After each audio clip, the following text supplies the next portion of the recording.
hey. I heard we got some good news. Hey. Oh my goodness. Oh my goodness. What it do? Power to the victims. Hey T-Sippers, where do we start? Ooh-wee. Ooh-wee. Ooh-wee. Y'all come on in, hitting the like button. Thank you for hanging in there with me. Ooh-wee. Ooh-wee. Somebody said, I don't even know where to start. Today is a good day. Now, where we go from here? Why Donald Trump? Where we go from here with this man? I don't know, but that's kind of like jump on in. Drop officials get. Yeah, I heard he lost in court and. Hold on, screaming, hollering at people. I mean, but I thought that's what he wanted. I thought he was saying, sign it. Hey, Miss Tom. Hey, sweet babe. Oh, sweet babe. You know why I'm late? This shit about to hit the fan. Yes, it is. Oh my goodness. Sweet babe, I've been over there listening. A blast from the past, baby. That is funny to me. Man, oh man. So let me see where we gonna start. Mega Mike. I had planned, let me tell you what I had planned. I had planned on watching it with the tea sippers because I wanted to hear them votes. And it wasn't a unanimous. Let's go here. Hear the votes go. Breaking news in our politics lead, a major update on that Senate vote to release the. Yeah, I wanted us to watch it. Nay, no, yeah. I don't know what he thought. And oh boy, brother, he said he's sick of them sanitizing. The truth. You killed my brother. He did not unalive himself. You can play dumb if you want to. What? I was like, wait, what I hear? That was early today. I said, oh Lord, AunTeaFee. This shit's about to get good. Woo! So do we want to start at the Senate, or do hear the realm? Evangelist, AunTeaFee. His brother said, Bill, still my friend. I don't want to talk about that email. What I'm here to talk about. You say talk? Like with the talk? What I'm here to talk about. Yeah.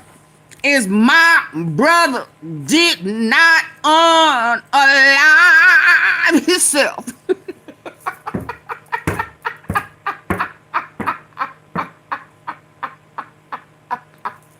Oh me, oh my, oh me, oh my.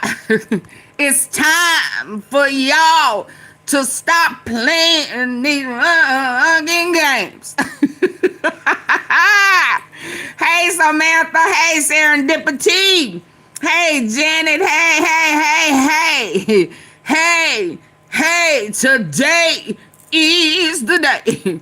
His brother said, time out for all this bullshit.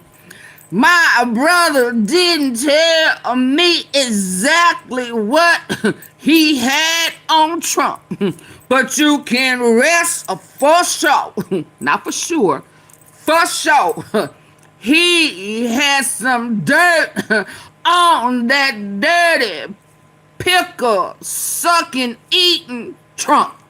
I think, I think we need to start with the brother.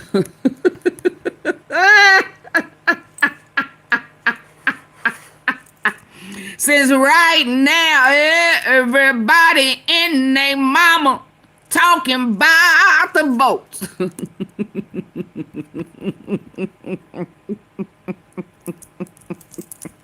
Woo, hey, Purple Flower. Woo, yes, yes, yes, indeed. Woo, yeah, oh, boy thought he was gone. Oh, boy thought he was gonna be able to kind of smooth his brother over, kind of direct him and guide him, even lied on the cool. Now, I know I put that at watch later. And I know good and dang well he ain't took it down. Oh, now here we go. He thought he was going to be able to store, steer, store him in a different direction. He thought that before the vote, he would be able to create a narrative. When Mark Epstein said, no. That's not what I said.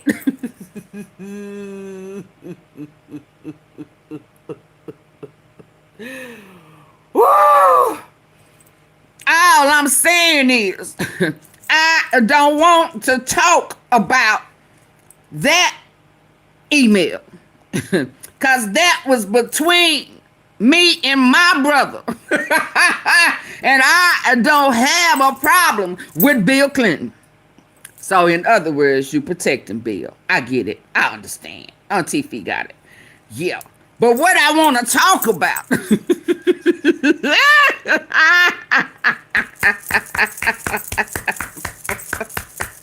that I'm sick of you mega rewriting and changing narratives. And you really don't want them Epstein files to come out because you know that your brother in them motherfucking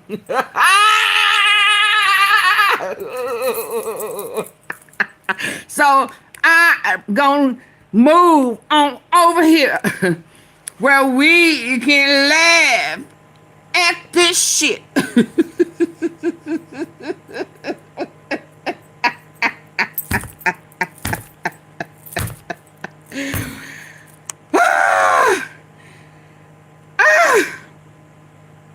You thought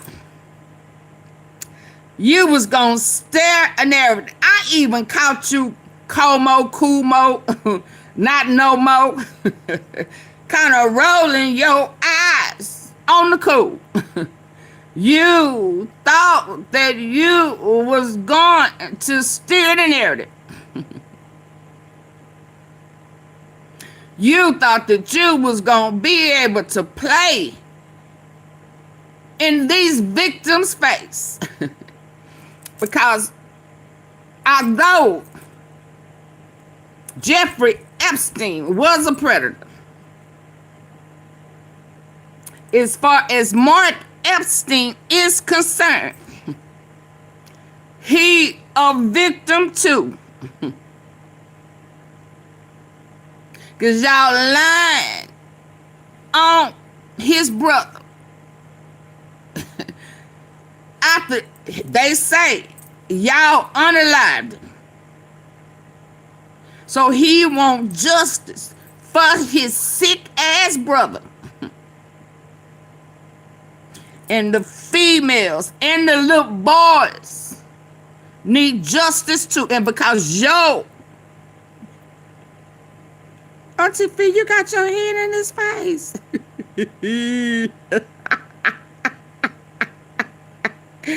Because your brother all up in Trump's ass.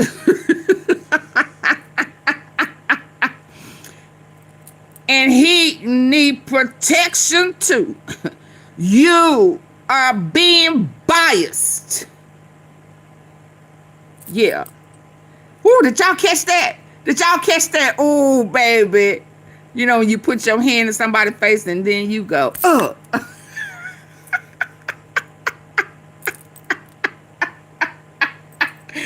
Auntie, yeah, I put my hand, And then my jills have disappeared again. Yeah, go out, come back in. It's morning time.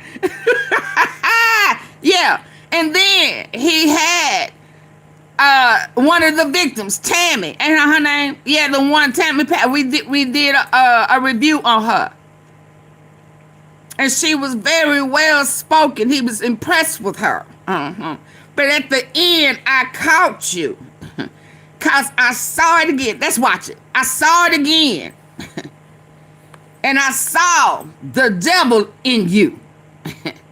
Yeah, you got a devil in you. Chris, yeah, you've been diehard Republican, Maga, like these motherfuckers ain't dirty. They been dirty.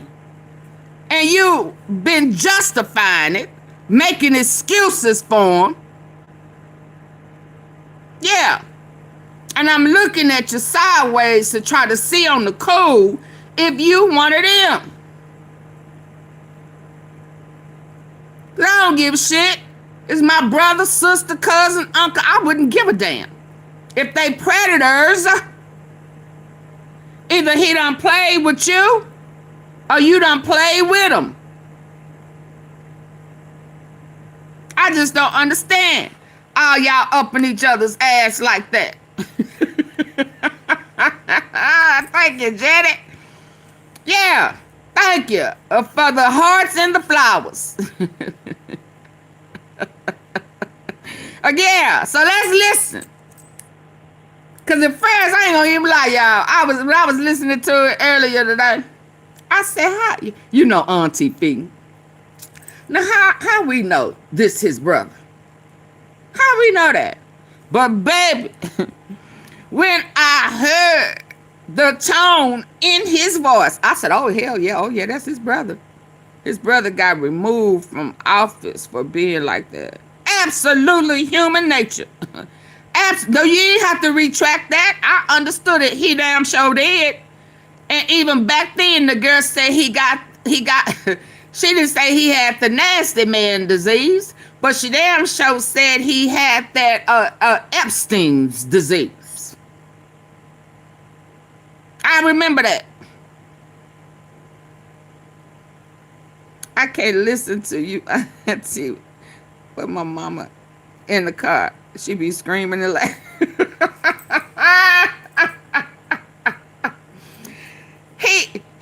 He didn't say, the girl didn't say he had the nasty man's disease, but she damn sure said he got that Jeffrey Epstein's disease. Yeah, it all makes sense. Yeah. Hell yeah. And let me tell you what else makes sense. I know some folk ain't gonna want to believe this, but baby, God is good. God is good. He's an on-time God. Yes, he is. Dottie Peoples. Oh. On-time God. Yes, he is. May not come when you want it, but he'll be there right on time. He's an on-time God. Yes, he is. Yeah. Because see, in the midst of all of this foolishness, because we didn't know Charlie Kirk. I'm going to tell it like a T.I. is, baby. We didn't know Charlie.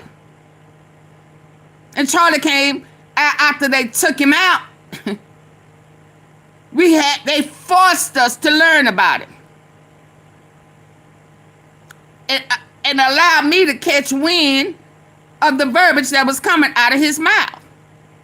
And then I was able to see that he playing with God. Now, who is this? Now, why are we doing this? Right? Yeah, and then Yeah, forced us. Forced us.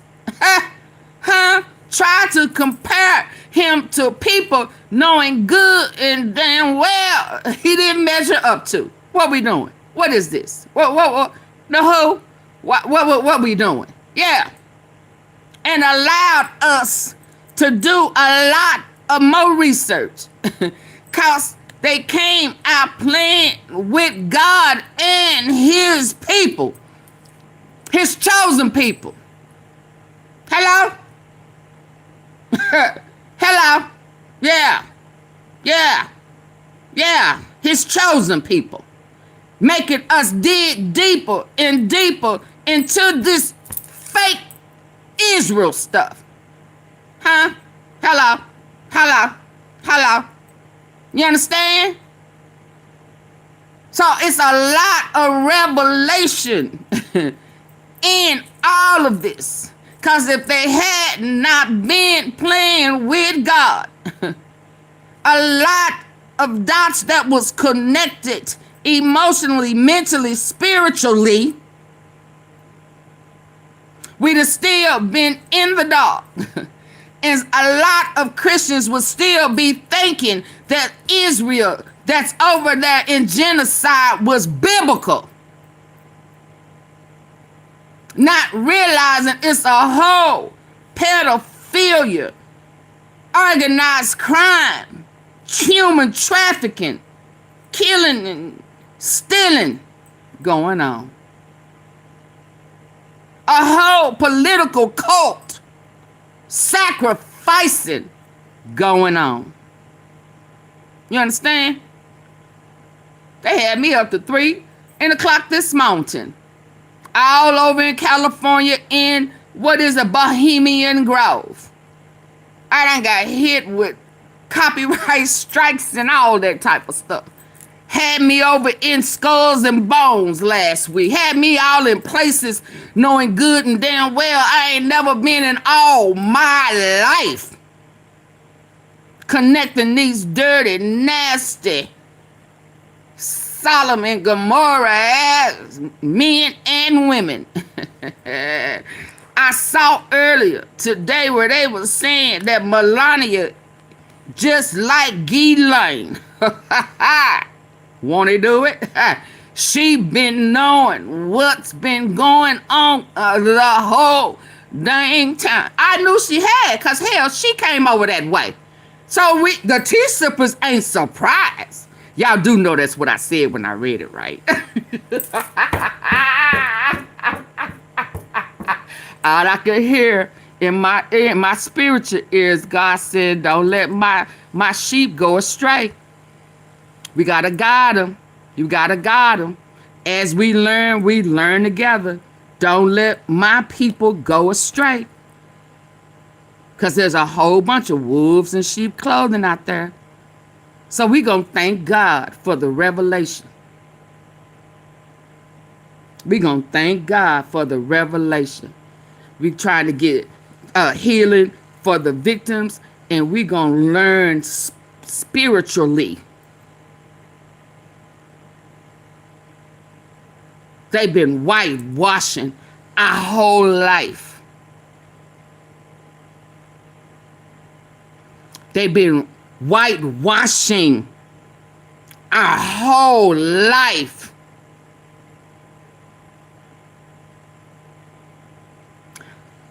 Because we God's chosen. And they couldn't handle the truth. Let's go, y'all. Let's go on in. Lord, I thank you. Lord, I thank you. They've been trying hard to hold us down. And look at they butts now. I almost cussed, like for real, not playing. Yeah, look at them now. And they say we the worst. They say we the aggressor. And y'all done stole everything, even our history. Ooh, and then you have the nerve to be on here making excuses for these dirty ass buzzards. I'm looking at you funny, Chris. Let's go, y'all. Let's go. Right now, I got literally it sent to me 12 times this weekend. The left is really pushing right now. I got literally it sent to me a dozen times this weekend. Did you see the emails between Jeffrey Epstein and his brother Mark?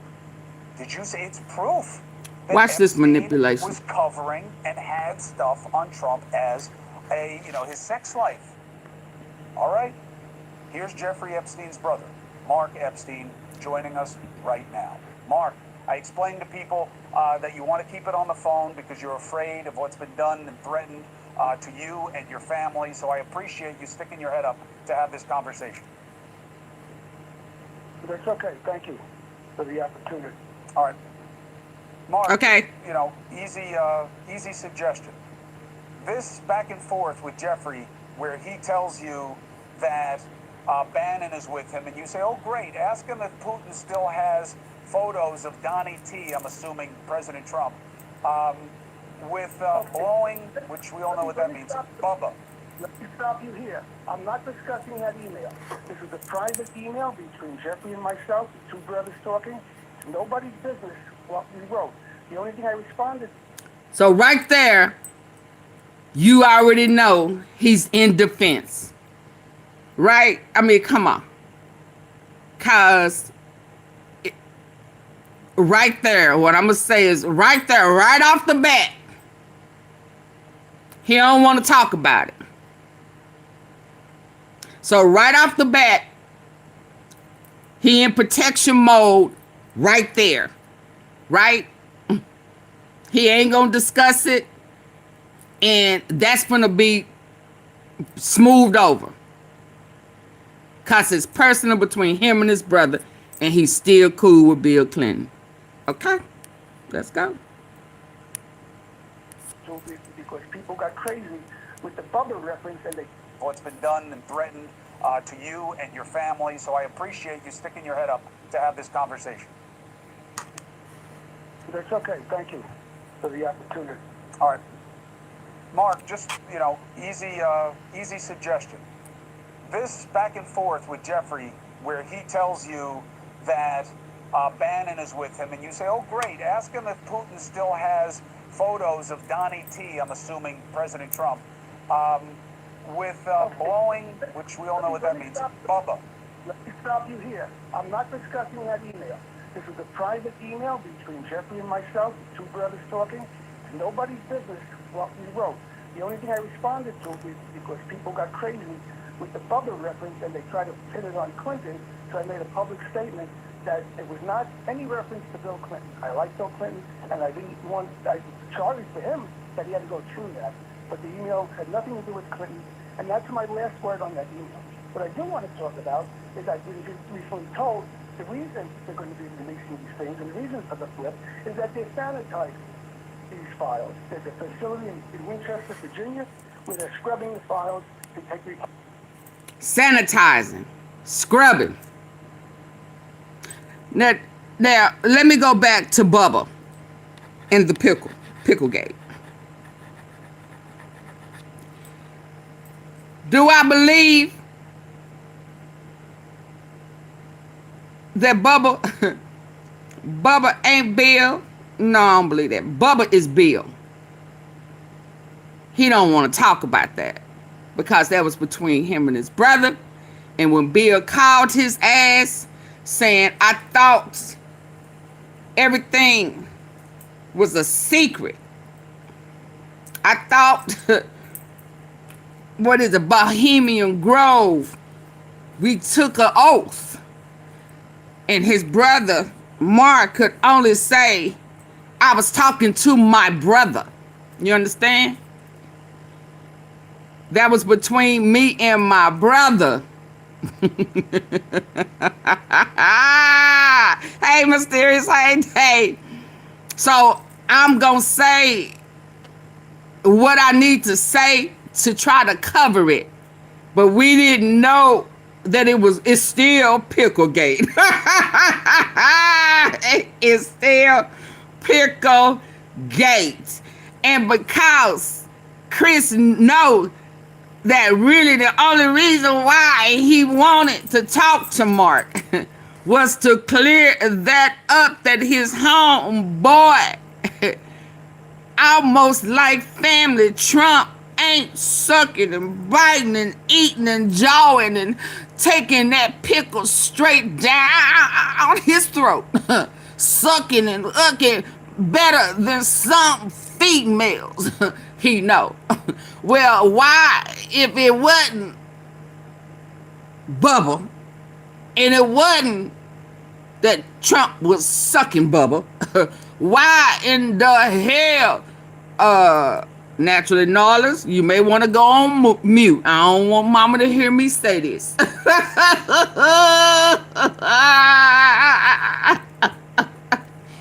If it wasn't Trump trying to show his skills, why in the fuck was he showing us how he fucked the shit out that mic?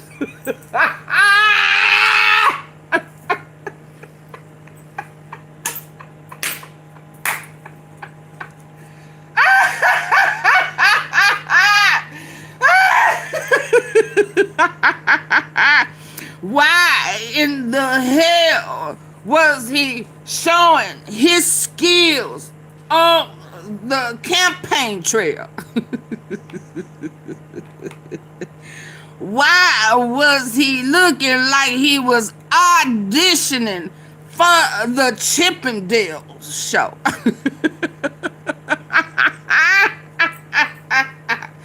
I rock a mic right now. What's that song? I rock a mic right now.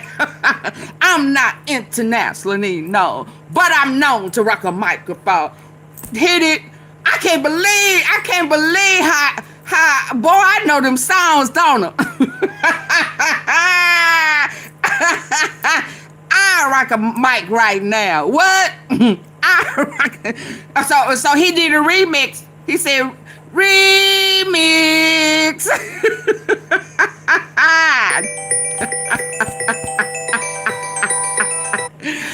I suck a mic right now.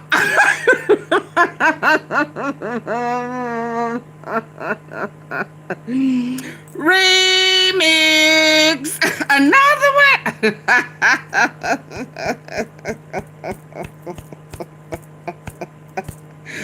I fuck a mic right now.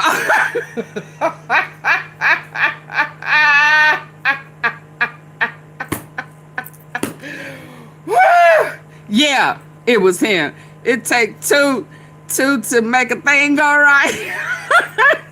Come on. It take two. You gotta do that kid and play, with the feet.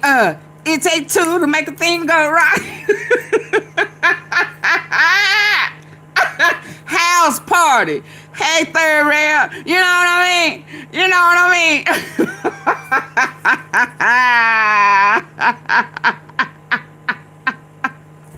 Hit it. Hit it.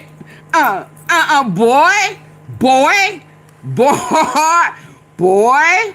Oh, shoot. That's when music was good. Woo, yeah. He talking about I suck a mic right now. I fuck shit out that mic, boy. Let's go. Let me back it up, y'all. Do I believe that the two players, he just covering. All right, let's go. Hey, Dave. Hey, to whoever I miss, y'all, please come in, hitting the like button. Let's go. Public and names out. Let's go. But I was told by a pretty good source. And my main focus... There you go. Thank you. Do you believe... Hold on, Mark, hold on a second. Two things. One, if you don't want to talk about... With the Bubba reference, and they try to pin it on Clinton, so I made a public statement that it was not... They blew Clinton phone up. I like Bill Clinton, and I didn't want... Thank you. Go through that, but the email had nothing to do with Clinton, and that's my last word on that email. What I do want to talk about is I've been just recently told the reason they're going to be releasing these things, and the reason for the flip, is that they're sanitizing these files. There's a facility in Winchester, Virginia, where they're scrubbing the files to take Republican names out. That's what I was told by a pretty good source. And my main focus... Look, do you believe that? Do you believe... Hold on, Mark, hold on a second. Two things. One, Do I believe that? If you don't want to talk about it, I don't have. all right. I obviously you believe it. You just said it, but Yeah, he was finna try to make him change his mind. Did not commit suicide. Uh-oh. That's my focus. I don't care about the files. Uh-oh. Boo-boo. Boo-boo. See, he was going to try to make that point, see, about, you know, that strong grip hand, you know. Yeah, he was going to try to make that point, make him go back there, because that's really why he wanted him on there. Yeah. So Mark said, fuck that. You going to talk about what I want to talk about, and I want to talk about him taking his life. So they already knew this morning that they was finna take this vote. He said, I heard that this is why, you know, yeah. So when I was asked who turned on Trump, hey Brian, let's go, let's listen. They take Republican names out. That's what I was told by a pretty good source. And my main focus. Look, do you believe? And he said, wow. And they try to pin it on Clinton. So I made a public statement that it was not any reference to Bill Clinton. I like Bill Clinton, and I'm sorry for him that he had to go through that. But the email Again. had nothing to do with Clinton. Again. And that's my last word on that email. What I do want to talk about is I've been recently told the reason they're going to be releasing these things and the reason for the flip is that Mark needs to realize these files. in these files. In Winchester, Virginia, Look at his brother in scrubbing law. the files to take Republican names out. That's what I was told by a pretty good source. And my main focus. Look, do you believe that? Do you believe? Hold on, Mark, hold on a second. Two things. One, do I believe that? if you don't want to talk about it, I don't have. all right. I obviously you believe it. You just said it, but all right. But Mark, hold on a second. Let me ask you a question. Jeffrey did not commit suicide. That's my focus. I don't care about the files. Jeffrey is dead. So I don't care of the implications of the files. That's other people's problems. My brother did not commit suicide, and we're finding more information to prove that he didn't commit suicide. So the question becomes, who killed him? Well, who had him killed? I mean, Bill Barr, Who had him killed? He's come up with so much bullshit, okay, and lies, demonstrable, provable lies, okay, that Mark. Oh, he don't want to hear the truth. He's stupid. What? All right. So one thing at a time. We've discussed the fact that you don't think your brother killed himself on the Chris Cuomo project on my podcast. People can go check Mark out that conversation. to gloss over the details. He can't rewrite history. And his number two. But I don't think he's trying to rewrite history. His brother's concern is him being unalived. I mean, he not trying to act like his brother didn't do what he know his brother did. So I don't understand what rewrite history is. He want to talk about did Trump suck off, bite off, lick off, you know, lean back on Bill Clinton's pickle. That's what he want to get to. He don't want to get to he ain't asked him do he think his brother did it. He ain't asked him, you know, nothing about. He stuck on the pickle and Bill Clinton. You see, that's where he went to coming right off the bat. He didn't go to the girls. He didn't go to none of that. So it ain't about him trying to rewrite history. Now he trying to be clear that Trump is a headhunter and Bill Clinton, he don't really care about Bill Clinton, and that Bill Clinton done got caught with somebody up under them. That's again, sucking him off. Yeah. rubbing his ices on their titties and shit.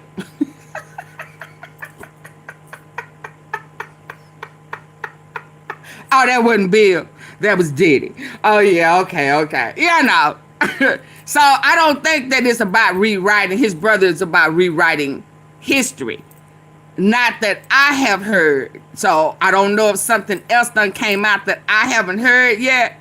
But he's talking about him being unalive. But let's go. And he wants to clear,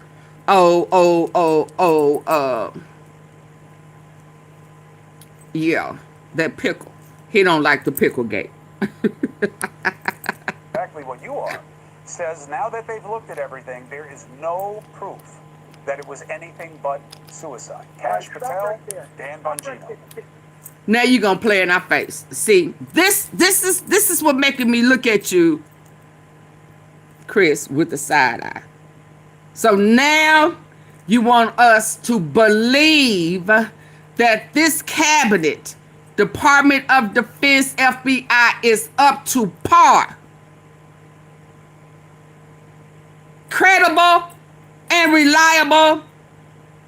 Is that what you're trying to say? I know good and damn well if your ass was brought up on some shit, you would not want to be left up to them. Well, see, you may think it's going to work in your favor because you must be one of them. You must be protected. Because why would you expect for anybody who before elected was saying it's about who all is in it, huh? Never investigated shit. How we know? Because he told us so. He told us when he was being smart and sarcastic with that oversight, the Senate, with the oversight committee. He said he left it up to the people who had researched it before. Not before, before. So why in the hell would you bring them people up as if they do their job?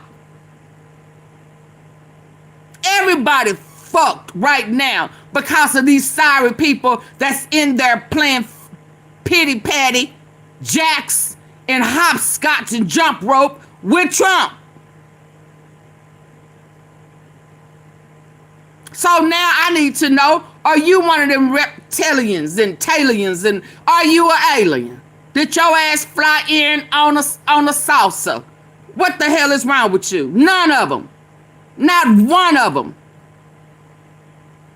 So now so if he cuss your monkey ass out, rightfully so. Let's go. Stop right there. They didn't look at anything. There was never a suicide. Cash Patel. Stop right there. Dan Stop Bongino. right there. Stop right there. They didn't look at anything. There was never a suicide-capable a homicide-capable How dare you? investigation.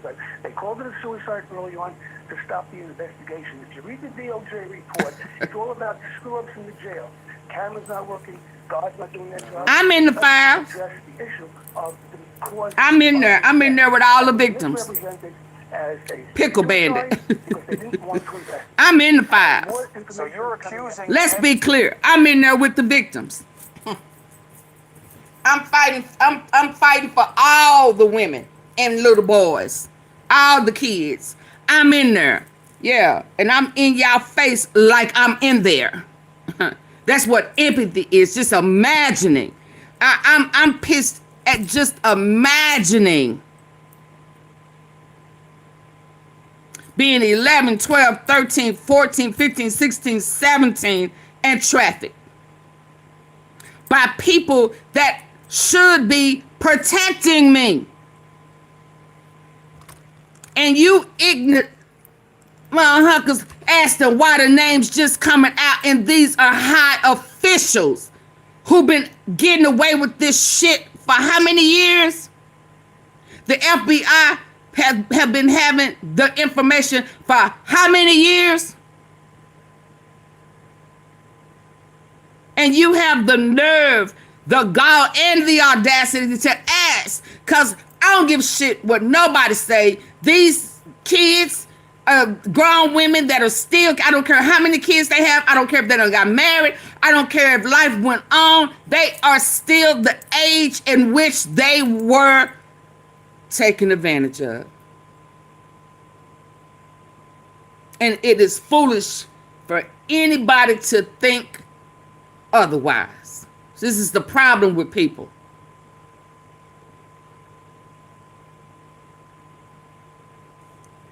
These kids are victimized, sodomized, and all type of shit.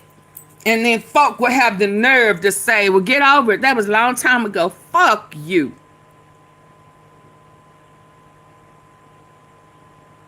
And I mean that just like I said it. Okay? How dare you? So yeah, I'm in the files right along. I'm standing solid in the files like I was one of them. And my voice is going to be that way for them until they get justice. Because one thing is for sure, we know that these victims have not been validated.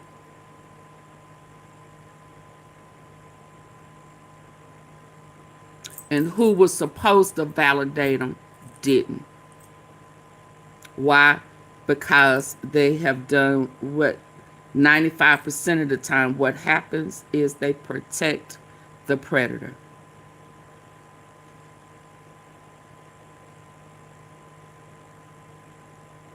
And it has happened a lot. Not just these young people.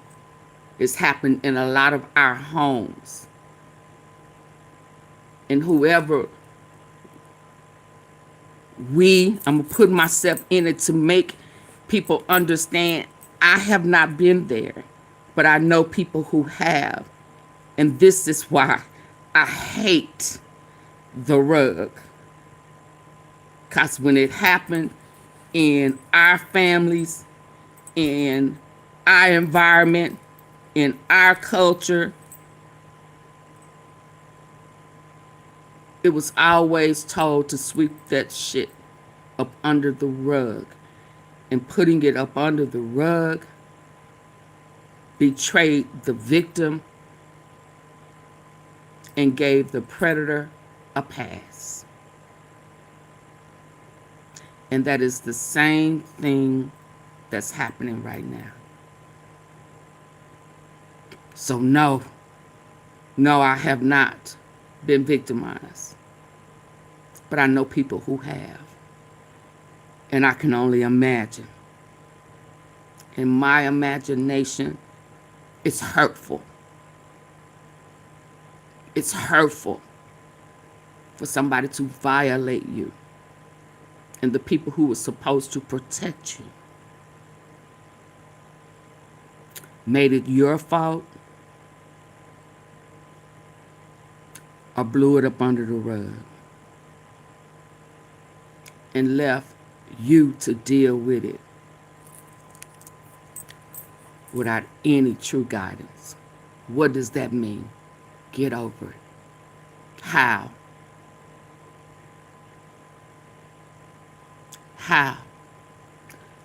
And I say that to y'all because a lot of times it's passed down. And whoever tells you get over it may have experienced some violations and they was told to get over it. So the term get over it to victims is a generational curse.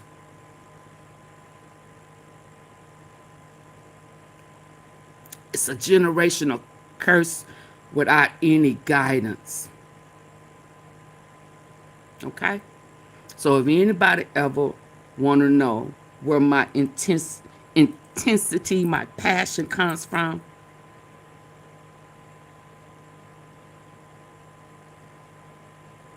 it's because I know what it looks like in our culture.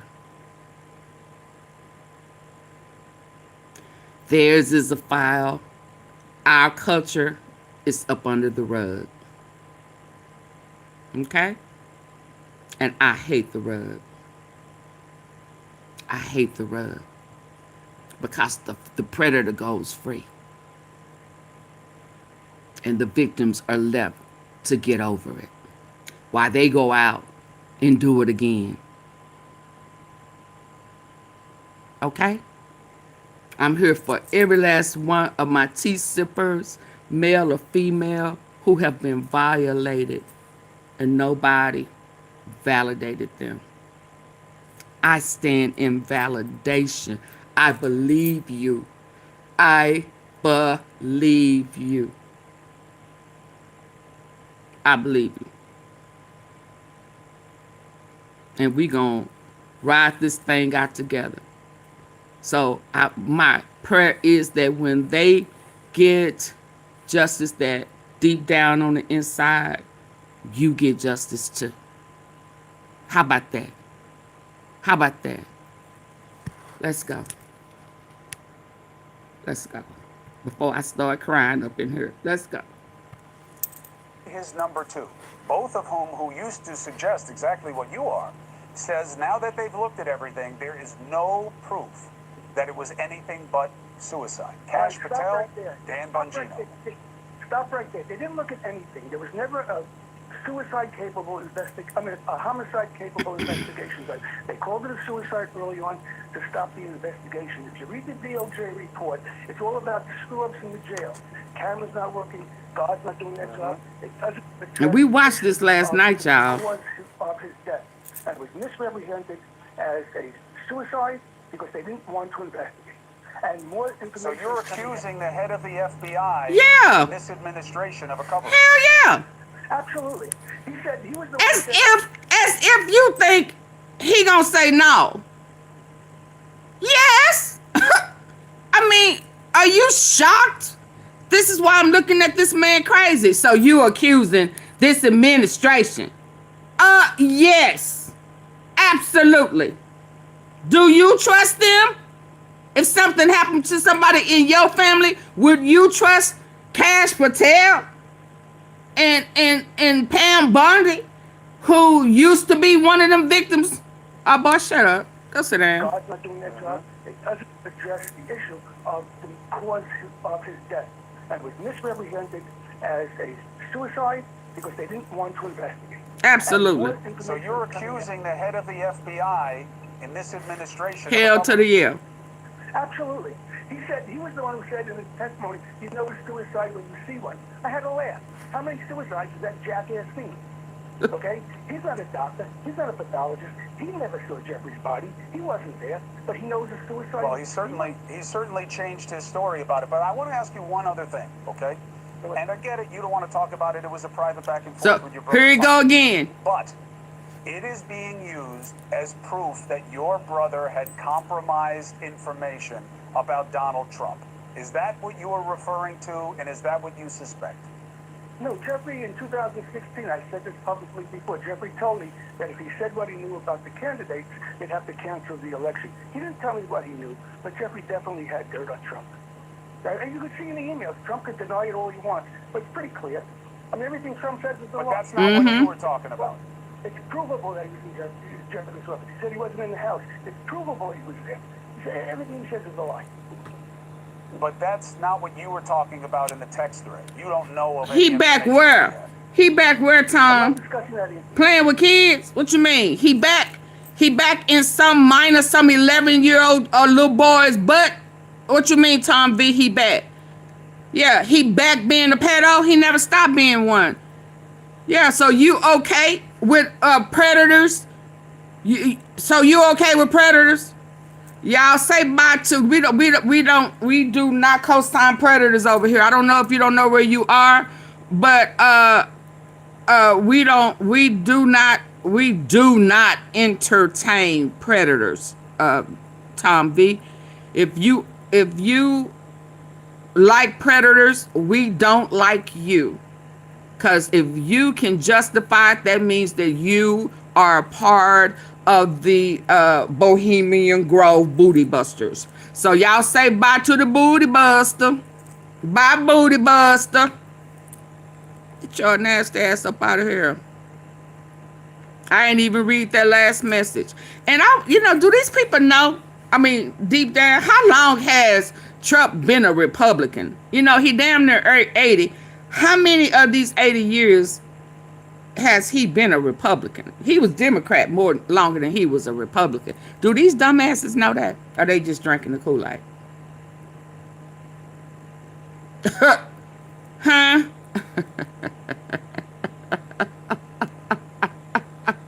Do they know? Oh, let's go. I doubt it. They just going on. I mean, y'all bumping booties. Hey, Vicky. Y'all doing the butt, work it. Yeah, I know he got a big butt for a white boy. Well, he a wide load, it ain't out, but it's so wide. Ooh, he got hips for 2 women. I mean, God dang, he hipped it. You must be a hippie man. You like that wide ass. Yeah, let's go. Ah, Did you know or in here ever making see? excuses for a And everything pedophile. Trump said was a But lie. that's not what you were talking about. It's provable that he was in Jeffrey's office. He said he wasn't in the house. It's provable. Oh, well, hold on. Let me go back. Changed his story about it. But I want to ask you one other thing, okay? Drinking the And I Kool-Aid. get it. You don't want to talk about it. It was a private back and forth with your brother. Fine.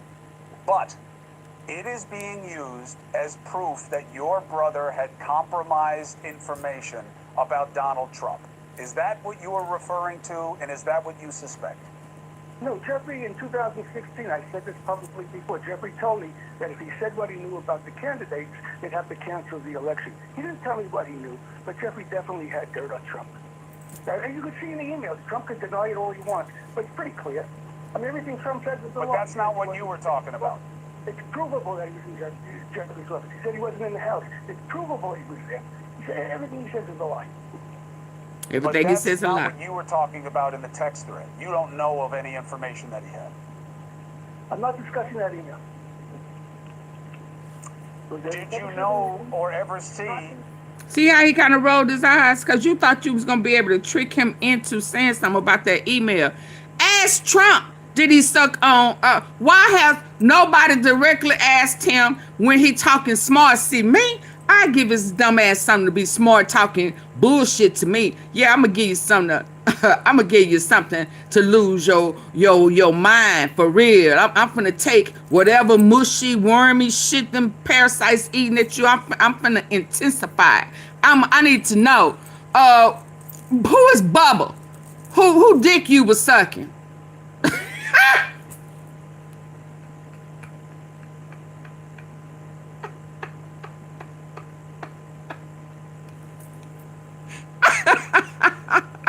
Since he gonna talk ignorant anyway, you know what I'm saying? Since he gonna ask you what news you from, I'm from the Tea Palace. Yeah, everybody's scared to ask you about who pickle you was blowing. Yeah, I saw you when you was on your campaign and you had a strong ass grip. I mean, I think you may need to have some, since you ain't a good ass president, I think you need to teach classes on that in which you good at. So I saw how you was gripping that mic. You may need to have a pickle grip course. Some of them women don't know how to grab that pickle like that. You know what I'm saying? So you may need to invest your time in, ladies, if you don't know how to rock that mic, I can teach you. Yeah. So my question to you, wide hip, was you sucking on Bill Clinton's pickle?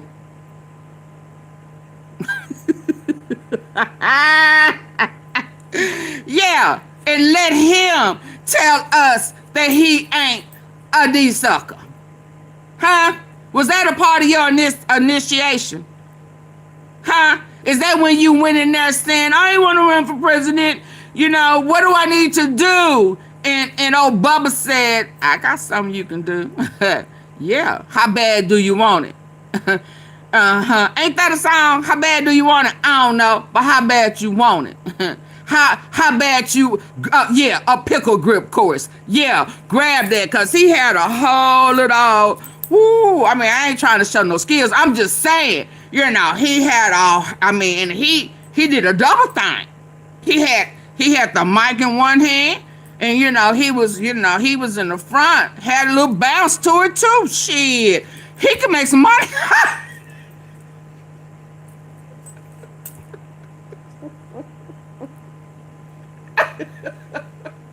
AunTeaFee. Huh? I mean, he do a lot of stealing. I just think that's a way for him to make some legitimate ass money. And he can do what he like to do. You know what I'm saying? No? Miss Tom said, and there we go. Hell yeah. Y'all saw that grip. Don't make me go pull it up. He was holding that other microphone, with the fat ass top. Yeah, he like I'm fat, and he's sitting there patting on Bill smiling like he done struck gold. He said, oh, I can feel it right now. This gonna be a long ride.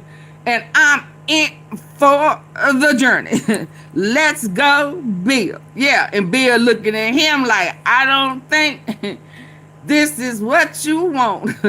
Do you think you can handle all of this?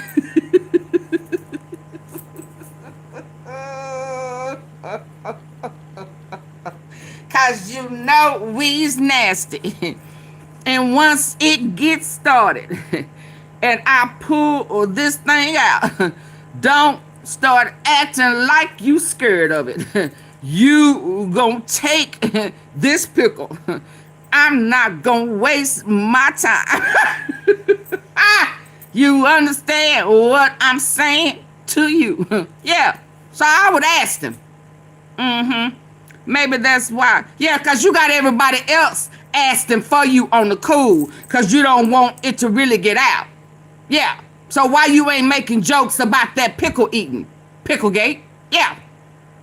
They don't want to touch it. But here you go, trying to clear it up for him on the cool.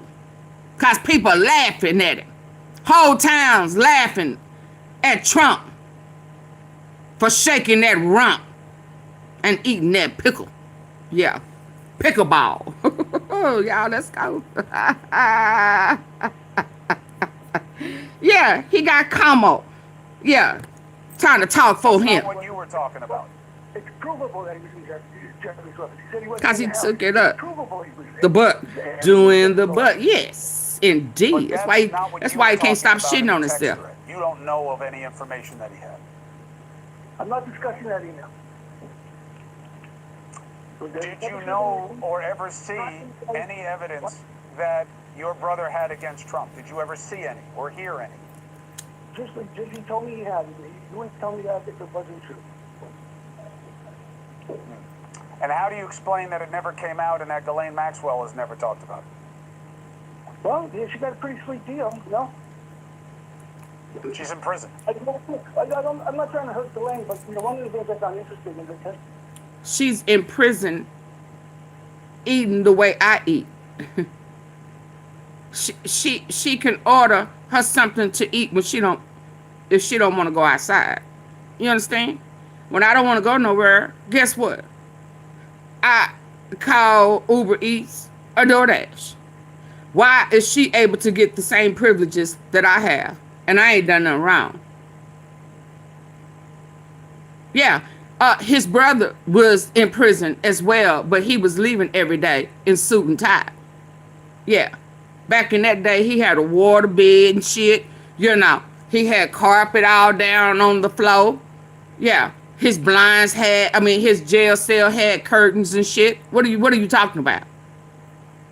What are you talking about? She's in prison. She got a whole dog, a TV, coffee pot, microwave and shit in her cell. Yeah, she got a VIP cell. Yeah, they done took down the other wall between the other one, so she got a duplex and shit. Yeah, they done made her jail cell bigger. What the hell you mean? What the hell you mean? Don't play. I can't stand when people play in your face. Y'all hit the like button for me, please. And see right here, this shit, to me, she's in jail. Yeah, so was his brother. But he got out and was picked up in a limousine every day. Yeah, she had a meeting for 2 damn days. I bet you one of them days she got off. Yeah, let's talk about that. Yeah, and she came back, a hot shower. She came back with gifts and shit. You know, he bust her down that second day. Yeah, kitty condo. Yeah, shut up talking to me. Let's go. And how do you explain that it never came out and that Ghislaine Maxwell is never talked about? well, yeah, she got a pretty sweet deal, you know? She's in prison. I'm not trying to hurt the lane, but one of the things I found interesting in the testimony is when she was asked about other people. She said they were involved, they didn't do anything. But when she was asked about Trump, she went on a link about he was always a gentleman, he was professional. And I said, why is he getting this special treatment of exoneration? And the other people, she just said, well, they didn't do anything. So, even her lawyer said they cut the deal. So that's why I believe she said those things. Okay. Did you know that your brother was talking to members of Congress during hearings? You don't have nothing to say about that? Professional. And I said, why is he getting this special treatment of exoneration? And the other people, she just said, well, they didn't do anything. So, even her lawyer said they cut the deal. So that's why I believe she said those things. Okay. Did you know that your brother was talking to members of Congress during hearings? Oh, yeah, that black lady in trouble. What you say? Mark, I appreciate you giving What you say?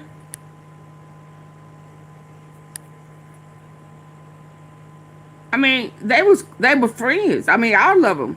Yeah. I mean, are we surprised? I was surprised about the black lady, but I don't know. Hell, I don't know. I ain't making excuses for none of them. Did you know that your brother was talking to members of Congress during hearings? No, Jeff and I didn't do business together. You tell me that. Mark, I appreciate you giving your perspective. Thank you for doing it, and I understand you think it's a risk to you and the family, so thank you for taking the opportunity. You're welcome. Good luck. I have to go. Thank you. Bye. So why you didn't ask him what was the risk? So is his brother's life being threatened? Why you didn't tell the people that his life is at risk? How and why? Why? Because he not going along with the program? Because he said he think that Trump had his brother killed? Huh? Who went up them steps? Why they not saying anything about when he walked down? And why was it so much orange sheets in his room? And he was only supposed to have one because he was suicidal. How did he get all that orange stuff in there? And he was only supposed to have one sheet. Why you not asking those type of questions, Chris? Huh? Because you don't want to know the truth. You just want to look like you having Trump back. Because there's a whole bunch of other questions you could be asking that you are intentionally avoiding.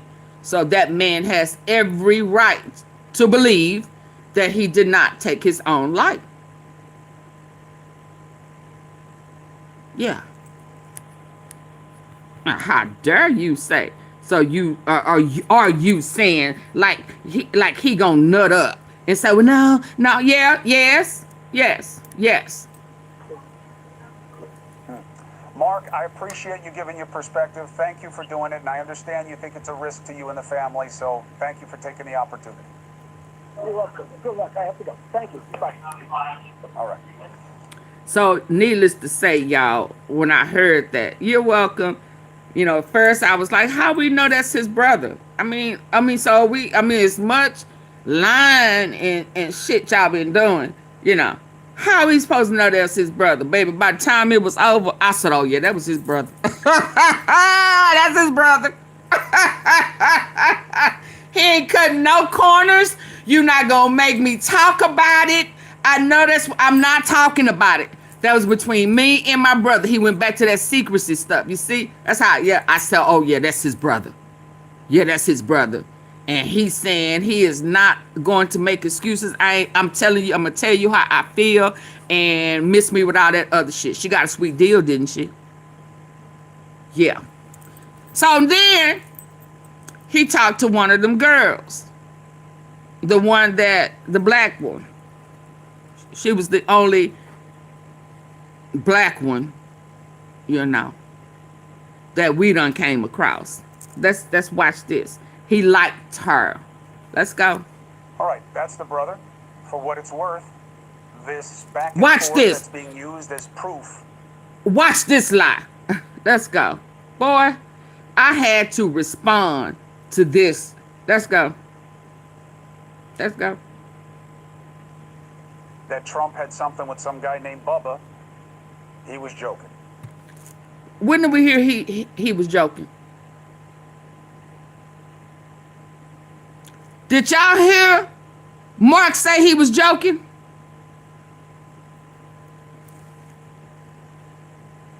Did anybody hear Mark Epstein say he was joking?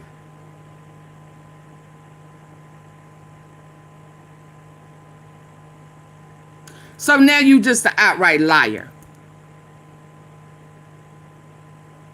You're a narrative changer. You're deceitful. Because he never said he was joking. He said he didn't want to talk about it. He said Clinton done got a whole bunch of heat behind it, and he likes Clinton. At what point did he say, act like?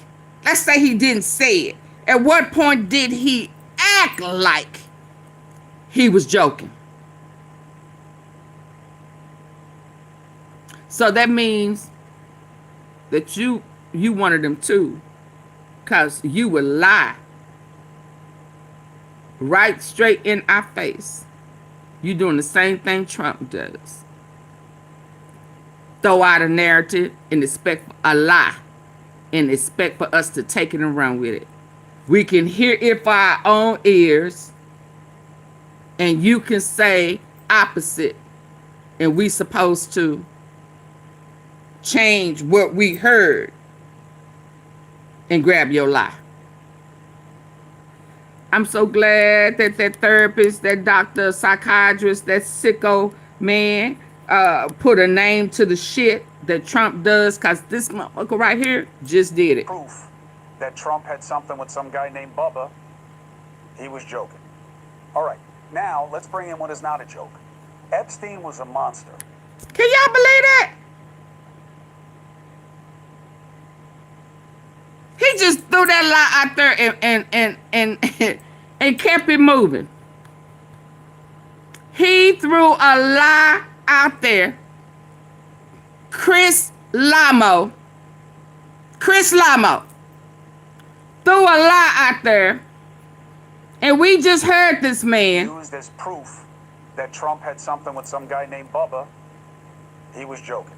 and he All said right. turn right around and lied to us, made this shit up right here, and tried to move on like we slow and dumb.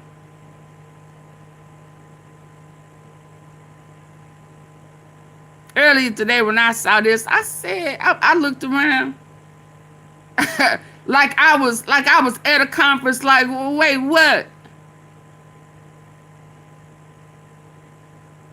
He oh wow. Chris Lamo, I can't believe you did that. I can't believe you did that. You just showed your whole hand. But let's go. Let's get to the girl. It's not a joke. Epstein was a monster, okay? And there is, to my understanding, if anything, an underestimate of how many people. Tom, don't come in here. First of all, Tom, did you speak to me? You come in here asking me questions like you God or somebody. If you want us to know what it is, don't come in here questioning us like we are gonna take an exam, like you gonna pay me for answers. You tell us what you want us to know. Don't come in here asking us a motherfucking thing, cause you one of them. Who you think you are? You are a guest. We are at home. You make your statement. We decide if we want to entertain it or not. But don't come in here asking us questions like we don't know what it is. Cause one of you. I'm great. How are you, Tom? Hello. Did you hit the like button? Okay. I accept your apology. Yeah, I don't think media is supposed to outright lie to us. Media brings us news. But that don't mean lie and change the story. That's my response to your question. Okay? Media is not supposed to switch it up because it was clear that he did not imply that it was a joke. So where did he get that from? So to me, that would be fake news because he lied and he's being deceitful. And it would be different if he just wrote an article, you know, but he allowed us to hear it ourselves. And his brother, you know, there was nothing about a joke in that. In fact, he didn't even want to talk about the email. Insisted on not talking about it. So where's the joke at? It wasn't a joke. He would have been better off saying he was, you know, evasive about it. But to use that term would still mean he covering it up. He probably covering over the truth. So, because that's not what he wanted. He wanted to make it out of a joke. And it wasn't. Okay, let's go on. Let's listen.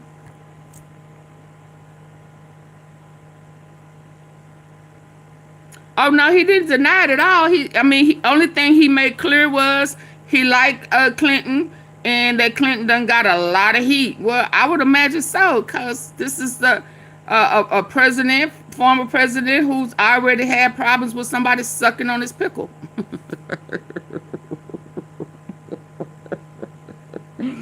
And neither one of them was his wife. So I'm sure he has got a lot of heat from it, especially since one of his cabinet members resigned yesterday, whose name came up when Trump started throwing everybody up under the bus on the Democratic side. So I get it. I get it. I'm shocked that he would try to play in our face and then turn around and lie and switch it up. So right there, that means to me, you still trying to protect. Yeah, and it's a deal pickle. It's Picklegate. It's Picklegate. Can somebody, I don't have my tablet in my, can somebody hashtag Picklegate for me and put some pickles in there? Yeah, come on now. Gherkins. Ooh, glorious gherkins. Oh, baby, she got them Kool-Aid pickles. Okay, here we go. Okay, so Tom, I'm gonna want you to come back another day, because you're trying to manipulate, and that's a no for us. Cause before I let you go, before I put you out, so what you're doing right now is making excuses for PDOs. Yeah. What you're doing is making excuses for predators. And you're trying to, make excuses, divert, yeah, it's still manipulation, and it's a no for me.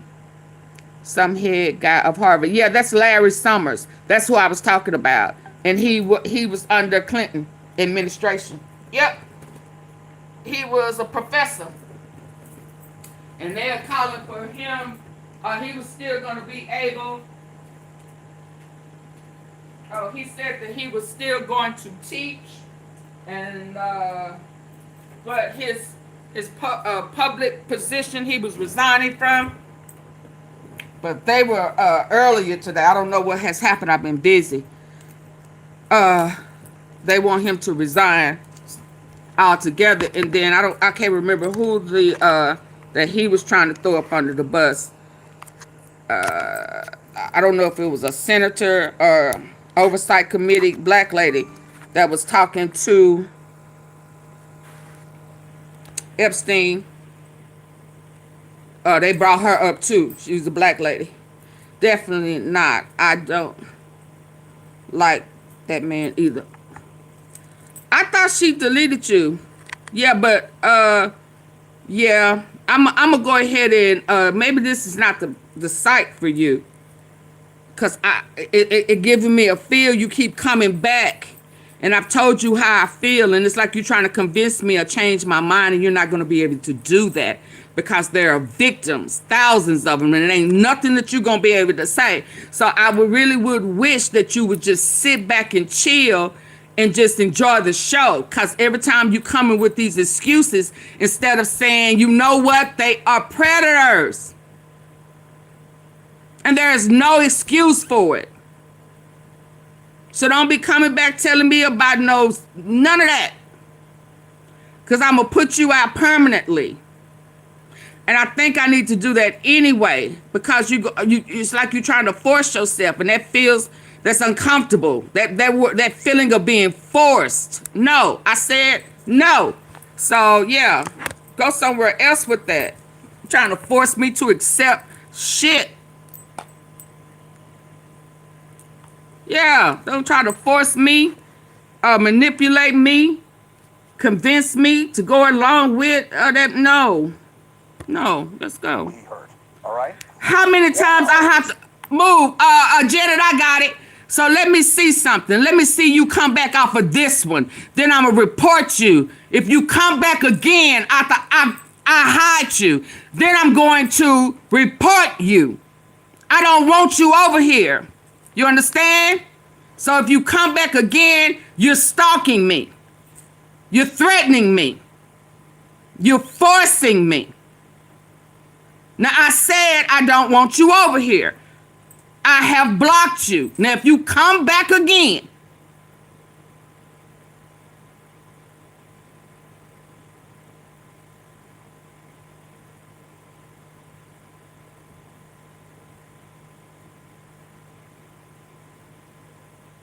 yeah, now God, you finna meet Laquita.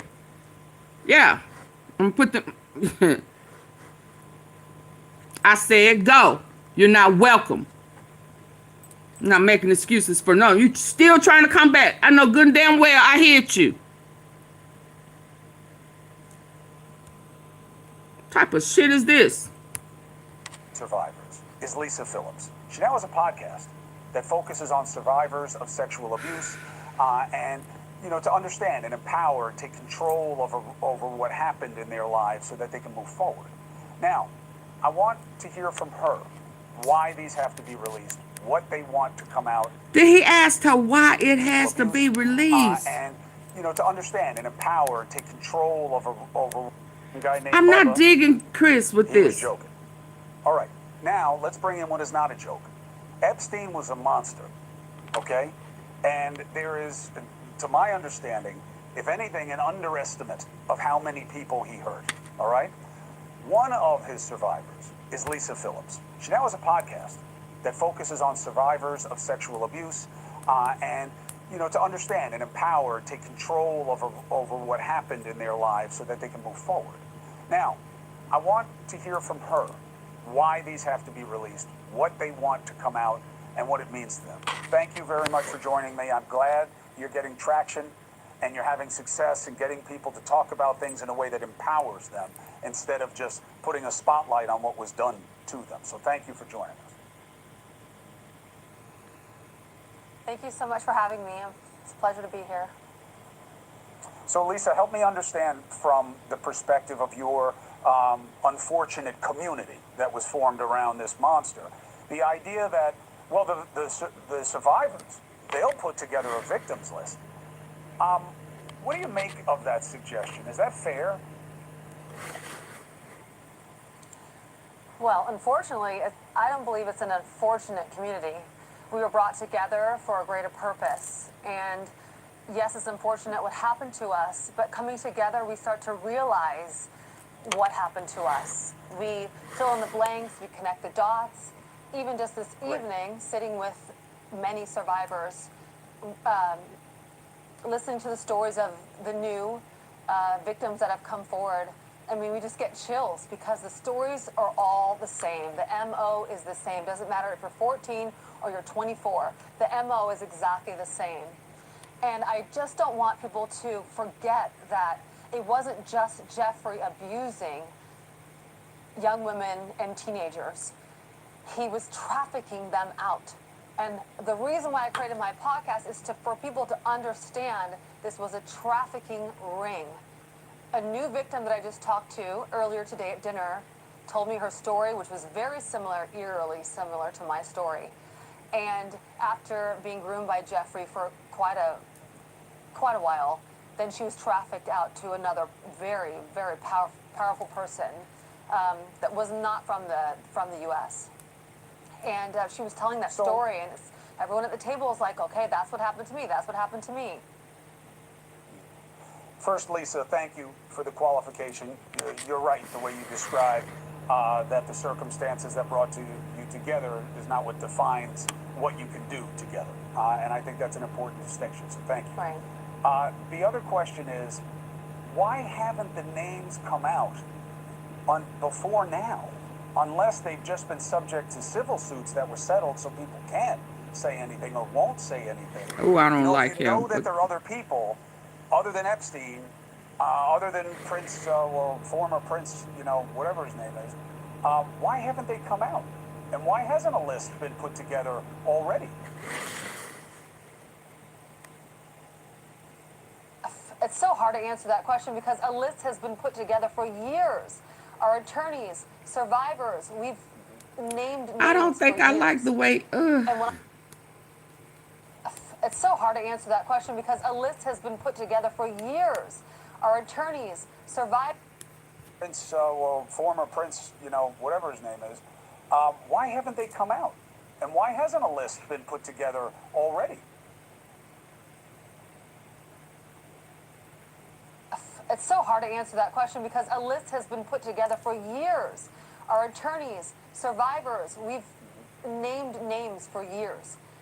And when I said we'll release a list, it was just speaking to more survivors to get more names on the list. The same names keep coming up. New the people. Same names that we've given with our attorneys to the DOJ and the FBI is the same names they've always had. So we do want to help, but they already have had all the information they've needed to release for years now. And so to answer your question, I don't know why it's taken so long. I mean, isn't that the million-dollar question? Look, I think so. I mean, you heard what I said off the top of the show. I've always wanted things released, and for the right reasons. I don't know that everybody involved has the same motivations. But why are you guys afraid to put out the names? The attorneys say don't? Death threats. A lot of us are mothers. We want the names to be out there. We want justice. But why do we have to do it? That's a... Now, Chris, I might come back over here to you again. Didn't Epstein brother tell you that talking put his family in danger? Did we not just hear him make mention to that with Jeffrey Epstein's brother? So why in the hell do you think that a victim wouldn't be afraid, with these elite protected predators when a grown man life is in danger? Why would you ask that? Yeah, you mean, are you getting that $7,000 that they say that they paying people to change the narrative? Yeah, I think you on payroll. I really, really think you on payroll. Are you protecting your brother? But come on, baby girl, tell your story. Tell your story. Let's go. I'm not liking you, Chris. Come on. I'm just not. very scary thing, and I think you know that. I think you know that. It's just Look at it. I think you know that. justice, but why do we have to do it? That's a very scary thing, and I think you know. Death threats. The names. The attorneys say don't? Death threats. A lot of us are mothers. We want the names to be out there. We want justice, but why do we have to do it? That's a very scary thing, and I think you know that. Yes, Brian, his brother's on the list. It's just we want to help to put the names out there, but it's not our responsibility to do so. And I think you know why. I mean, so many people, Oh, so no, many no, of the survivors. I get it. I just want you to... I think y'all see how she's looking down now? You see how she's looking down now? I mean, before she was just, you know, kind of smiley and, you know, kind of hopeful and, you know, kind of confident and well spoken. You know, look at her. And then once he started going there, then at some point she started looking down after she said, well, I think you know. Yeah, he know. He know. He knows. And again, how dare you? And look at him over there. Somebody over there sending him a message. Look at him. He ain't even paying attention. Yeah. And she went from looking straight, confident, solid, well spoken, and then caught her looking down. Let's go. And I think you know why. I mean, so many people, Oh, so no, many no, of the survivors I get it. I just want you to tell people, have received Lisa. I many want you to death tell... threats. Yeah. Her whole energy shifted right then. Shifted. Threats. A lot of us are mothers. You know, we want the names to be out there. We want justice. But why do we have to do it? That's a very scary thing, and I think you know that. You know, it's just we want to help to put the names out there, but it's not our responsibility to do so. And I think you know why. I mean, so many people, Oh, so no, many no, of the survivors. I get it. I just want you to tell people. Right there, y'all. That's the little girl. I'm going to tell y'all now. Oh, and it's kind of pissing me off because right there, again, I don't care about you older, you have started your own family, you have your own kids. Right now, she is still that 15, 16-year-old girl, 17, however old she was. That was her. That was her. That was that kid.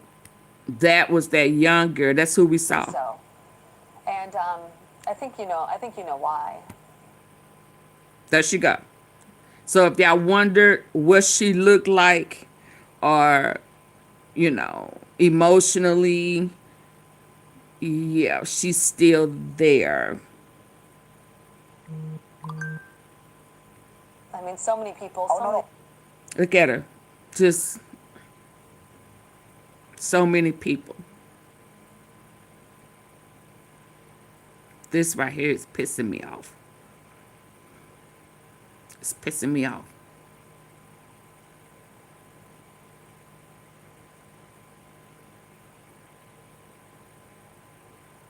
Because she is still that young girl that was violated.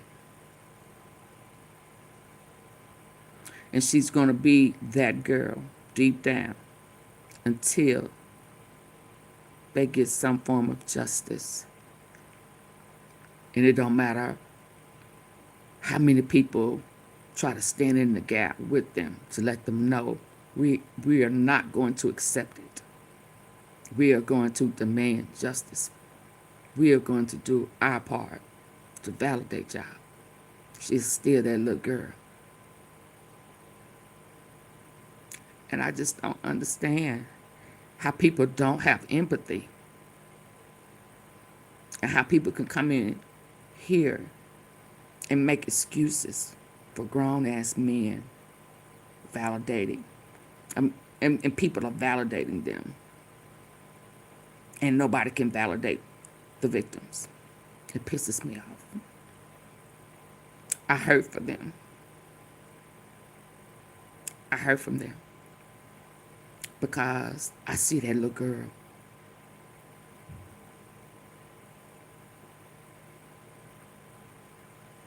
The survivors. I get it. I just want you to tell people. Have received Lisa, I many want you to death tell threats. people.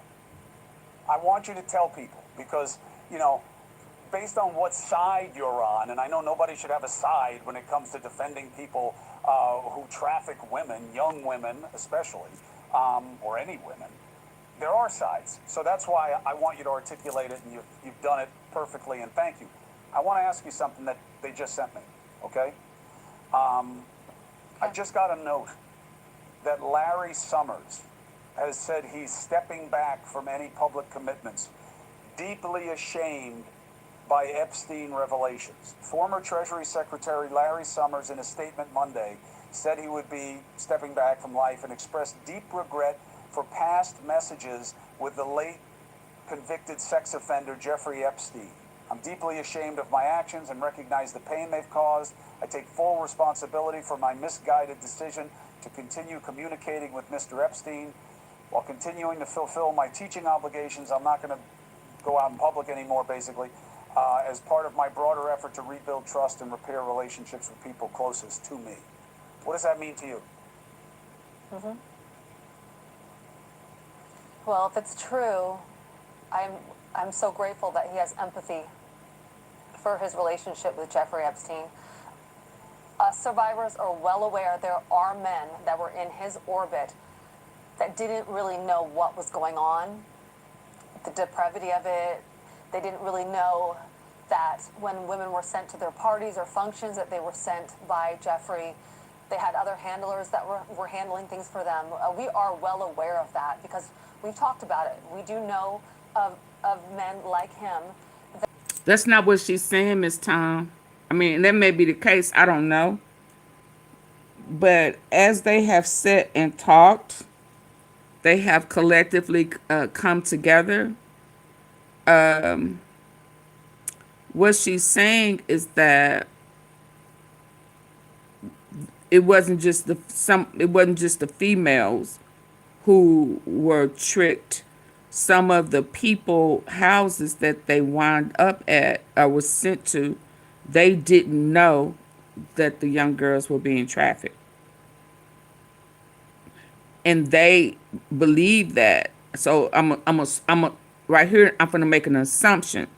That means that there's a great possibility that there could have been a function going on, and he sent them there, one, to either spy, or two, to collect, or to, as a pimp, send them there to work, and they didn't know. And nor did the guys, the well-to-do guys, knew that they were sent by him. That's what she's saying. And they have come to terms. So with this young lady right here, I can say this. She's been victimized, but she's honest.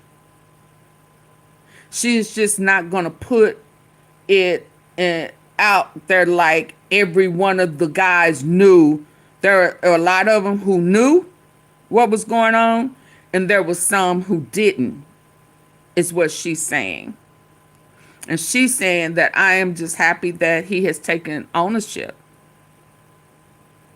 But there are some guys who didn't know, who didn't ask for them, who didn't pay for them, who didn't bid on them or whatever. They just showed up at a function and scattered the room. It's kind of what she's saying. And if y'all can't, I mean, I can give you a movie, a black show, if you want me to break it on down to you a little bit better. Best Man. Wasn't that the movie where old boy Mars Chestnut had his best friend hanging off the side of the hotel, floating in the sky, and Candy, her pimp, her John, had them go to a party, and they just showed up at a party. Y'all remember that? Wasn't that Best Man? And the dancers, the hookers and stuff, they just showed up at the party. And he sent one way and one another way. Kind of like that. That's where my mind went to when I heard this. Let's go. Of that, because we've talked about it. We do know parties or functions that they were sent by Jeffrey. They had other handlers that were handling things. Handlers. So there's no way for Ghislaine Maxwell to be the only one that should have been in jail, in prison. This girl is saying it was other handlers. So there are more than one pimp, more than one madam. It's more than one. Listen to her. There's more than one.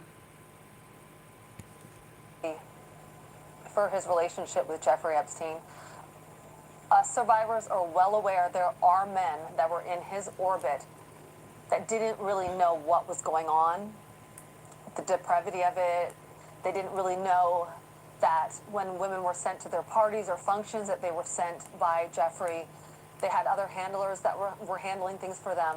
We are well aware of that because we've talked about it. We do know of men like him that have had girls sent to him or girls around him, and they're not fully aware of what's going on. I just don't know who out of those is telling the truth and who's not telling the truth. But I am aware there are a lot of men who are in Jeffrey's orbit that were not aware of the sex trafficking ring. That's a fact. It's interesting that you, as a survivor, are offering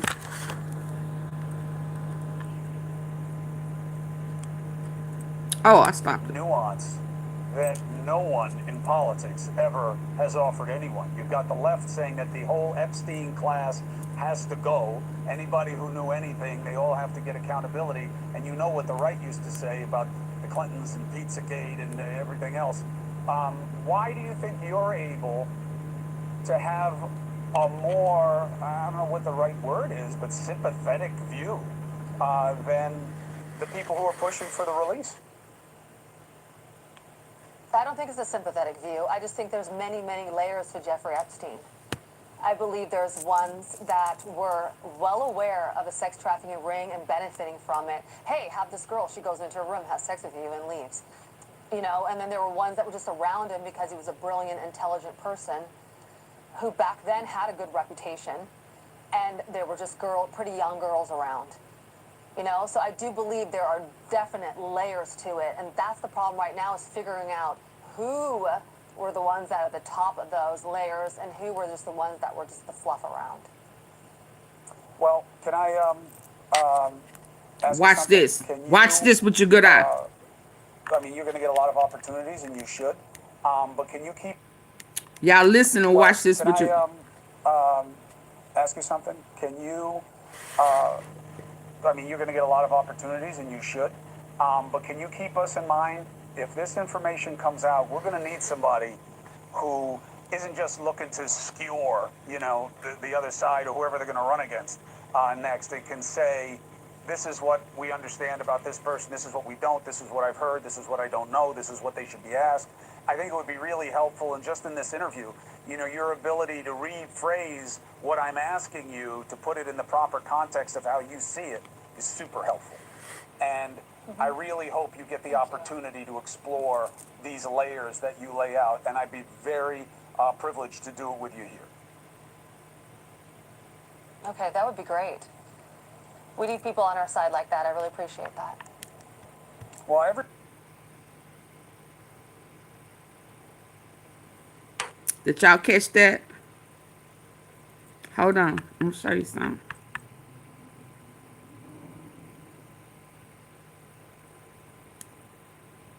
I really hope you get the opportunity to explore these layers that you lay out.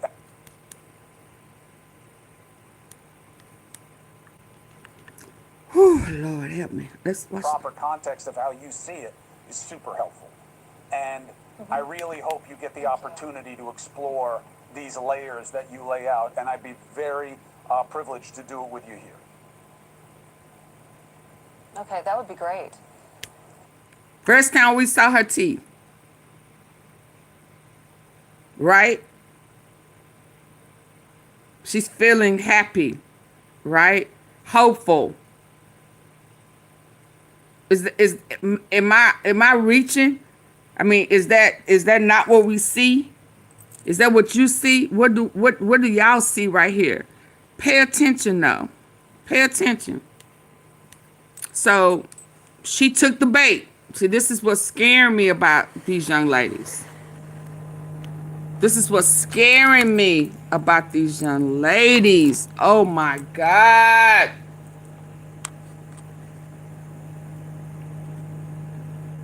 She happy. Let's go. We need people on our side like that. I really appreciate that. Well, everybody's saying they're on your side. Let's just.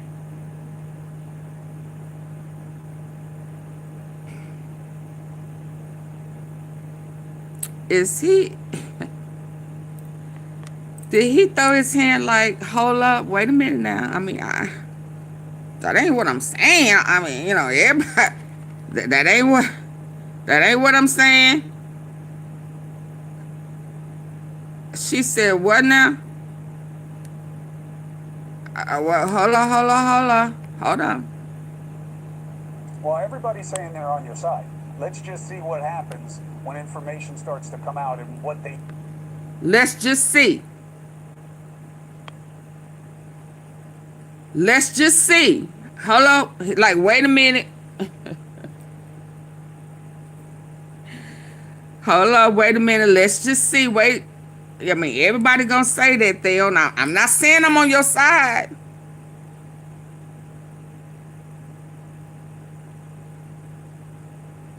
Let's just wait.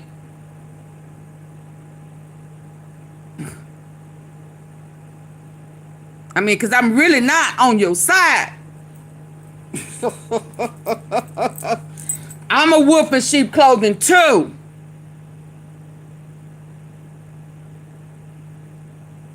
So she thinks she got a friend. And he just said, hold on, wait a minute. I'm gonna tell you what this is equivalent to me.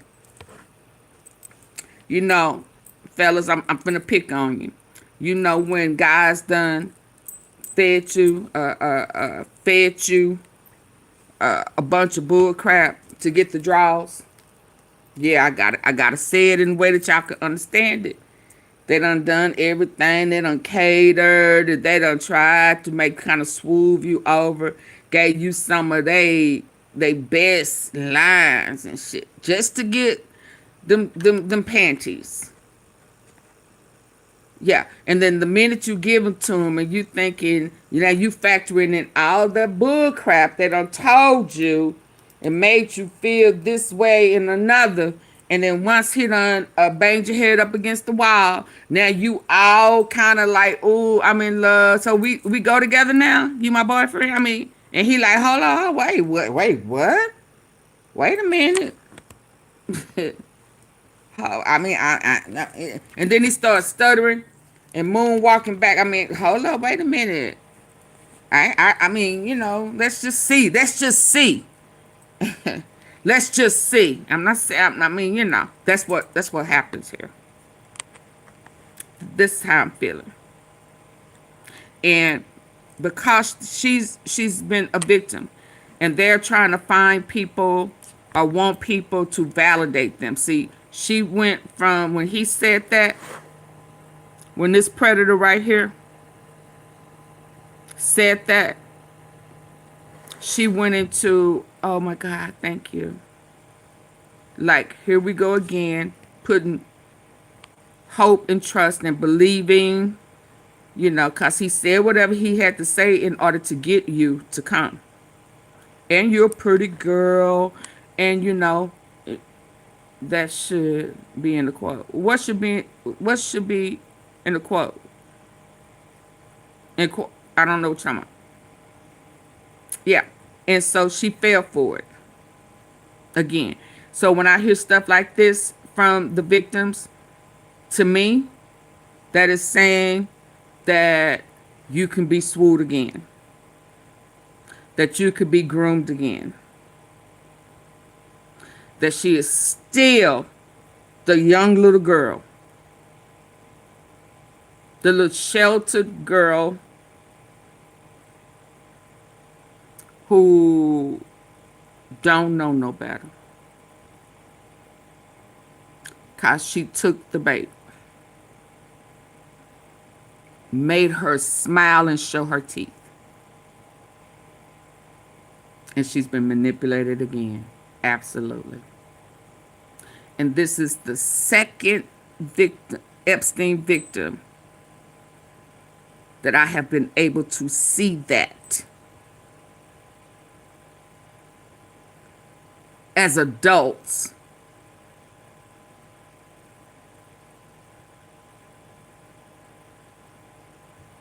And she thinks that he on her side. And he not.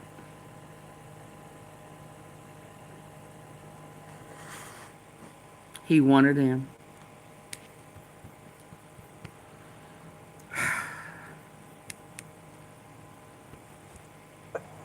But can you keep us in mind, if this information comes out, we're going to need somebody who isn't just looking to skewer. I don't know that. The other side, or whoever they're I going don't to know that, next. Mrs. Turner. They can say, this is what we understand about this person, this is what we don't, this is what I've heard, this is what I don't know, this is what they should be asked. I think it would be really helpful, and just in this interview, you know, your ability to rephrase what I'm asking you, to put it in the proper context of how you see it, is super helpful. And I really hope you get the opportunity to explore these layers that you lay out, and I'd be very privileged to do it with you here. Okay, that would be great. We need people on our side like that. I really appreciate that. Well, everybody's saying they're on your side. Let's just see what happens when information starts to come out and what they use it for and who it benefits and who it doesn't. At News Nation, we'll be putting it out. We'll always be We'll see driving in the it. next few days, right? Right. We'll always be driving it through you guys, because you're advocating the only thing that should matter here, which is you and your families getting closure on who did this, who knew about it, who could have made it a difference. So we're here, and I wish you well until I see you again. Thank you for watching. Do y'all Subscribe think below she and got it? download No. What does serendipity say? I don't know if she got it, y'all. I mean, I loved the interview. I mean, it told me a lot about him. Jeffrey Epstein's brother ain't going for it. He not going to what I don't want to say validate, but he's not gonna fake the funk with Trump's cabinet. And then I mean, you know, this morning when I watched this, they hadn't made the vote yet, so I was feeling a particular type of way with that, and I was hopeful that it was going to go in favor like it did, but they still out there, y'all. I think she figured. I don't think so. Cause if it had been me, and I know they not me. When he'd have said that, I'd have rolled my eyes. I would have rolled my eyes saying, okay, here we go.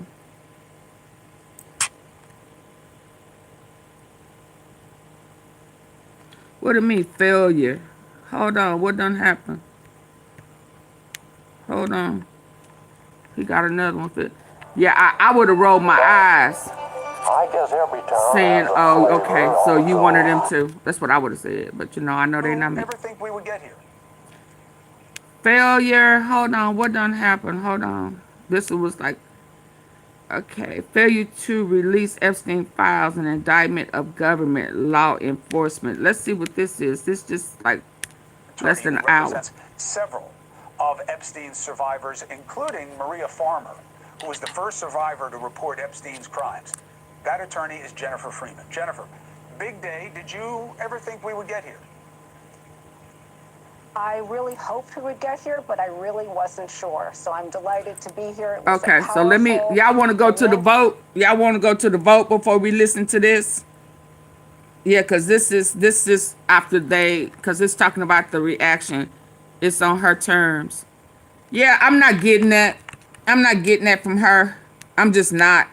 I mean, you may watch her podcast or something, but yeah, you know, I'm big on body language.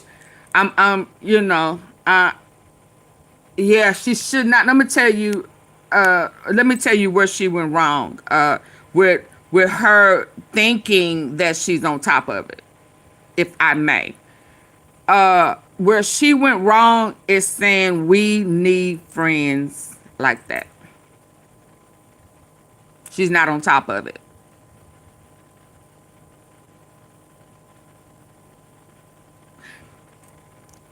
She said we need friends like that. No, you don't need friends like that, because that means that you still falling for charm. They think Trump is a charmer. They thought Epstein was a charmer. And Chris Como is a charmer.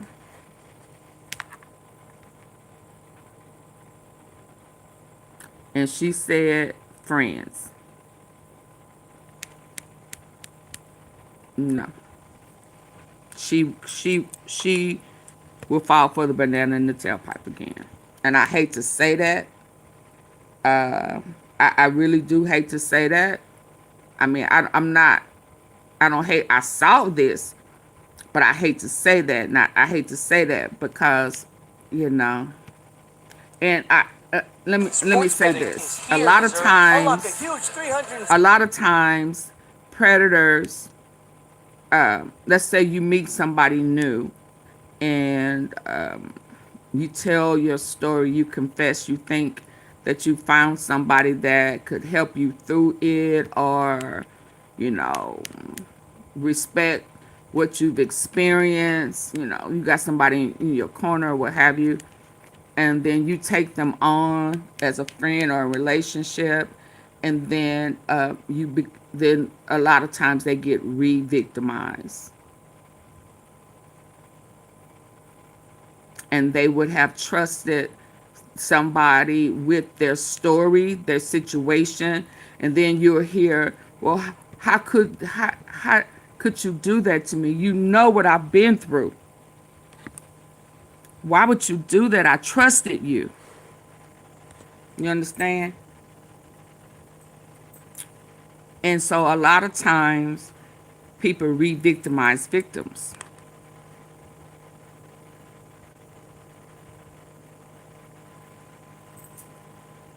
And so when I process that, I have to process that part of it too. And when she made that comment and the smile it brought on her face, she believed that. And that's scary for me. I mean, not literal, I mean, but that's scary because that means that she is a candidate for being re-victimized a couple of times before she realized, yeah, no, they're not your friend, and what they say they're gonna do, there's a good possibility that they're not going to do that. They're just telling you that to win you over. Let them put that action before you start calling them a friend like that and trusting them with what you've experienced. That re-victimization, I don't think it's as bad as being victimized, but oh, you being betrayed again. Oh my God, how could you? I trusted you. I believed you. You know what I have been going through. And you did the same thing. You didn't ape me physically, but you aped me emotionally. I really thought you was there for me. I thought you understood. You said you understood. And see, that's what happens. Then what will come out is the very exact things that they said to them, that they believed. Okay, oh my God, hopefully this is it this time. To be let down, not the exact way, but it feels like the same way. So that's why I say that. I mean, she probably thinks she's on top of it. But no, deep down inside, she's not. Let's go. Let's listen here. I got it on mute. I'm sorry. Files. Bill, what is playing out? Back with some breaking news in our Yeah, I politics. missed my calling. I'm telling you, I know I did. I know I missed my calling. I'm trying to make up for it, y'all. Can you tell? I missed my calling, child. I done been through some things. I ain't been through what they've been through, but I done been through some things, and you know. That's how you get wisdom. That's why when people say, you supposed to forgive and forget. No, you're not. God ain't never told you to forget. When he tell you to forget, he told you to forgive. When he tell you to forget, what you cannot pass the test if you forget the experience. You cannot. You grow from it. How can you grow from it if you forget? No. How do you get to wisdom? Yeah. How? If you forget. When did he tell us to forgive? That forgive in that forget part, they make that up. Now God forgives and God says he puts our sins, once we are forgiven, he puts our sins in the sea of forgetfulness. That's what he say he do. But let's be clear. Not clear, clear. He all seeing and all knowing. He already knew the game plan before you was even conceived. So he already know. He has already orchestrated his purpose and his plan for it. Sir, so that put it in the sea of forgetfulness is just a part of the grace and mercy.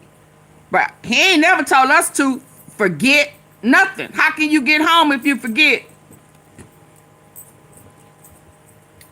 How can you protect yourself if you forget? Yeah, if we've talked about sheep and a wolf in sheep clothing, how can you not avoid being taken by a wolf if you forget?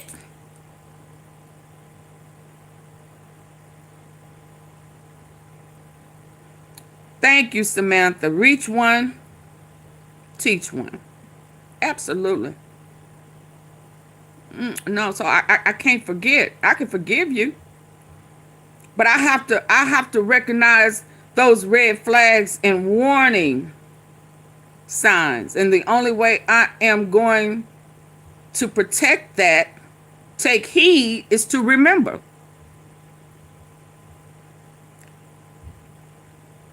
And then I pass my test. And then I reach one, teach one. Then I pass it on. That's what wise men and women do.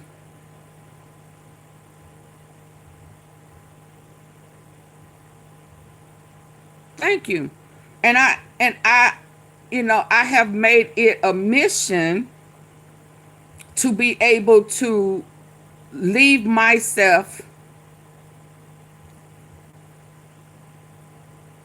as we grow and learn and mature, to make sure that I include myself in order to be able to explain myself in a reachable way. If I come talking to y'all the way I talk to y'all and I've never been through anything, then I wouldn't be able to really reach you because I ain't been through nothing. So that's why I thank God that I don't feel like I have to hide it. I don't have to exclude myself for being in some situations where I am able to relate, to be relatable, so that when I explain it in a way that it makes sense, so that when you see danger, whatever it could be, you will be able to recognize it in a funny little, loving little, emotional little, all that wrapped up in there. You understand?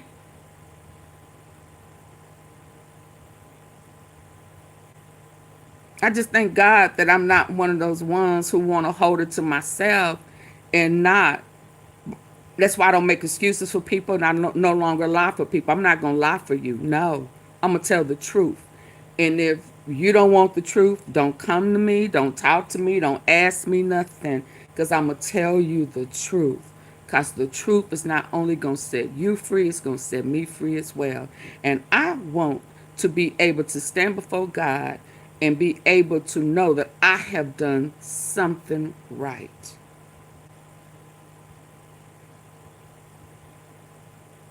That I have made strong attempts to spread the word about Jesus Christ the right way, unmanipulated. And that's just kind of my mission. Okay, let's go. Because y'all trying to make me cry up in here today, and I ain't trying to do that. On that Senate vote to release the Epstein files. Let's go. It's Manu Raju on Capitol Hill. Manu, I didn't even know if the appreciate Senate was you going to and take up your chat the channel Epstein files bill. What where is you playing share out right your now? life stories. Thank Just you, a couple Mimi. weeks ago, it seemed like Thank this you. bill was dead on arrival. Just a few days ago, it seemed like it was dead on arrival in the United States Senate. But now it is on its way to the president's desk in a remarkable turnaround. In an extremely fast move here. Quick, fast and a hurry. So he put to a test. You gonna piss or get off the pot. What you say yesterday? Oh, I know he's sick as a dog. Baby, I didn't realize that they had did it that quick. I thought it was gonna be one day and one day another. Sign it. I wrote my title before all of this. Yeah. All you had to do was sign it. They shouldn't have even had the vote. Since you say it's time. Yeah. Piss, shit, get off the pot. Sign it. But now it is on its way. You got to show the I Can Cry on Brian. Oh, how sweet. Turnaround in an extremely fast move here. I appreciate the Senate has essentially green-lighted this bill to be approved as soon as tonight and be sent to the president's desk. Sign it. Essentially what happened was that in the aftermath of this House vote this afternoon, 427-1, just one member of the entire House voting against it. This is now on its way to the Senate. Now, there has not been a formal process. It has to be formally sent over to the United States Senate. That process was to take some time. I like that. We can cry together. Official writing of getting the bill over across the Capitol. It's an arcane process. But once it gets over to the United States Senate, that's when the bill can be read in the Senate and essentially passed. Yeah, please hit the like button. What we just saw moments ago was Chuck Schumer, the Senate Democratic leader. He went to the floor of the United States Senate. And he said, KJ. he asked for what's known in the Senate as unanimous consent. That means that all 100 senators have to agree, or one senator could object and slow things down. He asked unanimous consent that for when the Senate receives the final paperwork of the bill that just passed the United States House, that it would be approved by the United States. Please, I need 30 people to double tap. I'm 2 hours in, y'all. Double tap the face of your phone for me, please. If you're on your phone, hit those 3 dots at the top. Miss Tom said, stop, AunTeaFee. I know good and damn well you ain't stopping. Y'all, come on, because you want the video to, you want YouTube to keep it in the algorithm, and you know this is one that needs to be shared. You know, so like, share, and subscribe. Join the membership. You know, sometimes it's okay, but you want YouTube to allow other people to see it. See, some of the people that have been here are Trump supporters, and they don't want it to go forward. So that's why they don't hit the like button. You understand? Their purpose is to not like it so that it will not go out and other people will not hear the truth. And that is the reason why we want it to go forward, because it's enough bullcrap out there. It's not enough truth. So that's why I ask that you share it and like it so that YouTube will keep it in rotation. So please, I appreciate the support, but let's put it out there. Somebody may need to hear about re-victimization in the wolf and sheep clothing that tells you what you want to hear just to bait you in and groom you another time, because they know that you are groomable because you've been groomed before. And the only way they know is because you trusted and believed them. And just as soon as you say, why would you do that? Then they're going to turn around and make it your fault.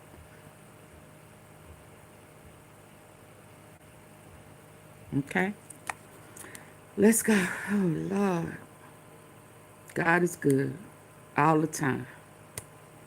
Getting the bill over across the Capitol, it's an arcane process. But once it gets over to the United States Senate, that's when the bill can be read in the Senate and essentially passed. He's so what sick, we y'all. just saw moments ago was Chuck Schumer, the Senate Democratic leader. He went to the floor of the United States Senate and he said, he asked for what's known in the Senate as unanimous consent. That means that all 100 senators have to agree, or one senator could object and slow things down.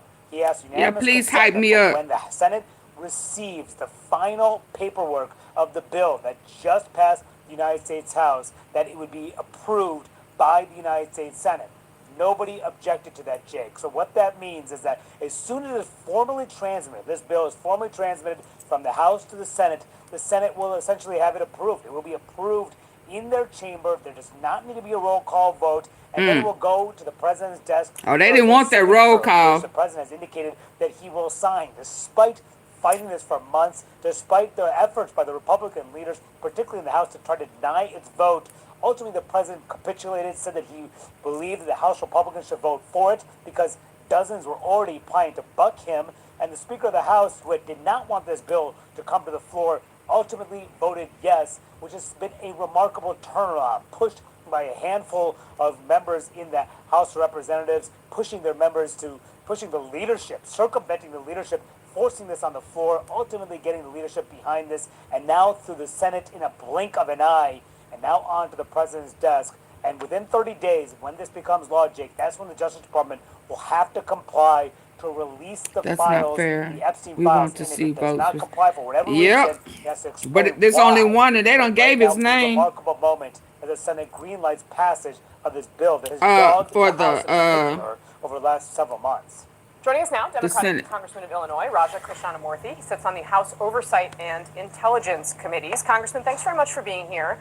The Oversight Committee, of course, has put out some of these new revelations from Jeffrey Epstein's estate. But I want to start with what this bill would do. New which is revelations. to force the release of the files from the Department of Justice. And I think my top question for you is, do you trust what the DOJ will be forced to put out? Are you confident that you can trust what you see?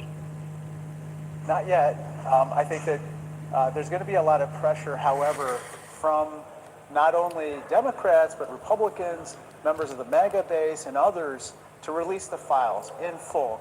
One of the things I'm concerned about is an effort to maybe amend this particular bill to be able to have the greater ability to redact names and information, which I hear is an amendment that some Republicans want to do. And I think that will just invite monkey business, and we can't have that. I think they should just take up the bill as it is, get it passed and signed into law, and then release the files.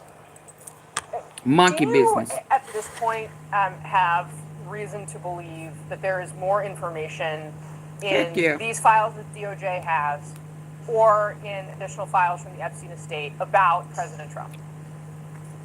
I think so. Yeah. basically some of the files that we have right now have emails, which you are well aware of, that make reference to certain aspects of Donald Trump and his relationship to Jeffrey Epstein, but we don't necessarily understand the context. And so we're left wondering, okay, well, what else is in the files that could explain that? But if I could just step back for a second, I think the real reason why this passed with such a huge vote in the House is because of the survivors and the victims of the child sex trafficking ring. I got to tell you, I met with them for 3 hours along with a group of bipartisan members of the Oversight Committee. I think that meeting helped to stiffen the resolve of people that we have to do justice by them. We have to make sure that they're able to see these files, which in many cases detail trauma and abuse that they've long forgotten because of that abuse. And so to do justice to them and to prevent this from ever happening again, I think there's a real desire to release the files and then hold people accountable. Yeah, no, it's very important, Senator, and we're going to have a conversation later in the hour with Gloria Allred specifically about those experiences.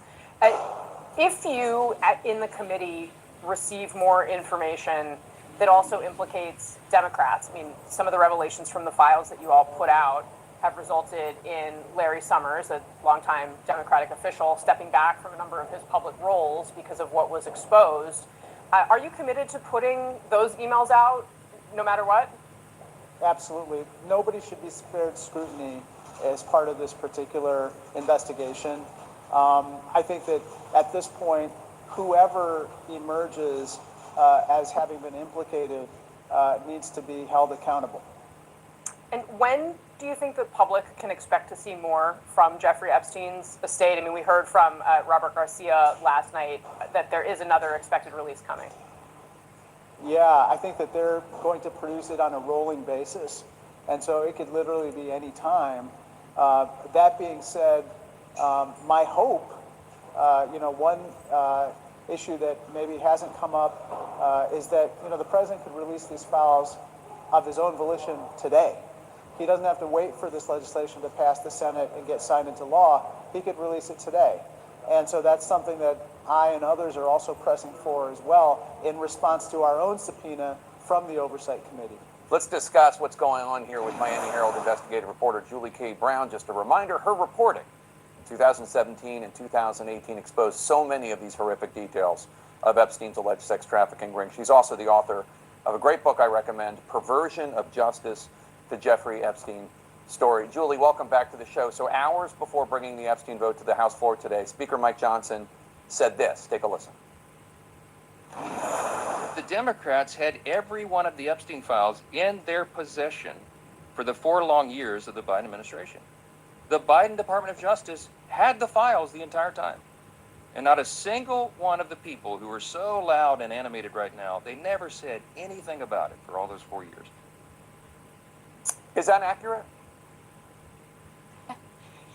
Well, it's not only inaccurate, it's ridiculous. I mean, the case was an open criminal investigation during the Biden administration.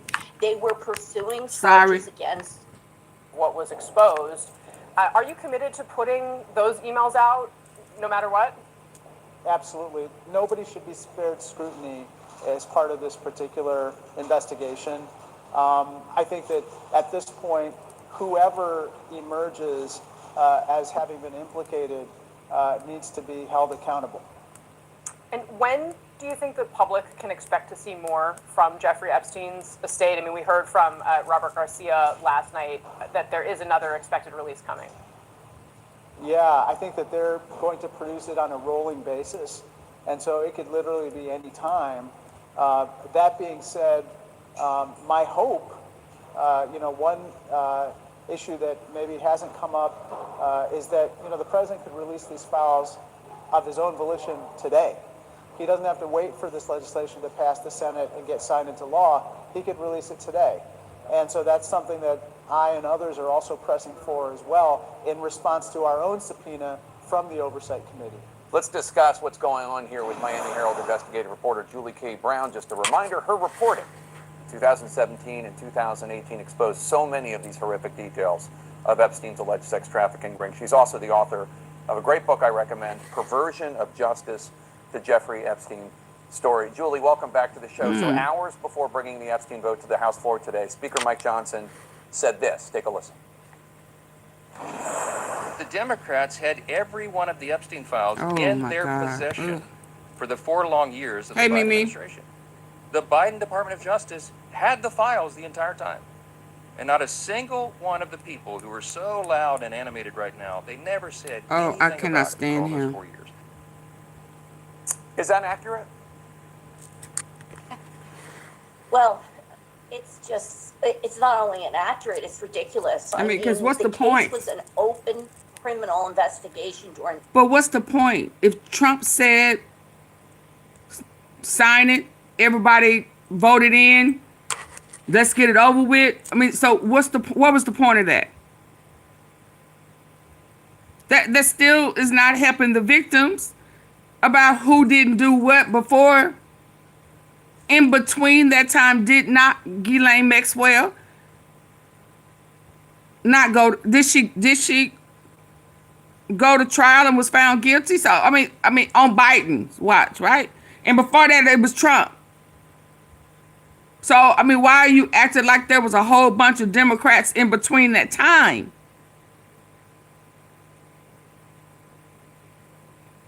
I don't get that. So it's still.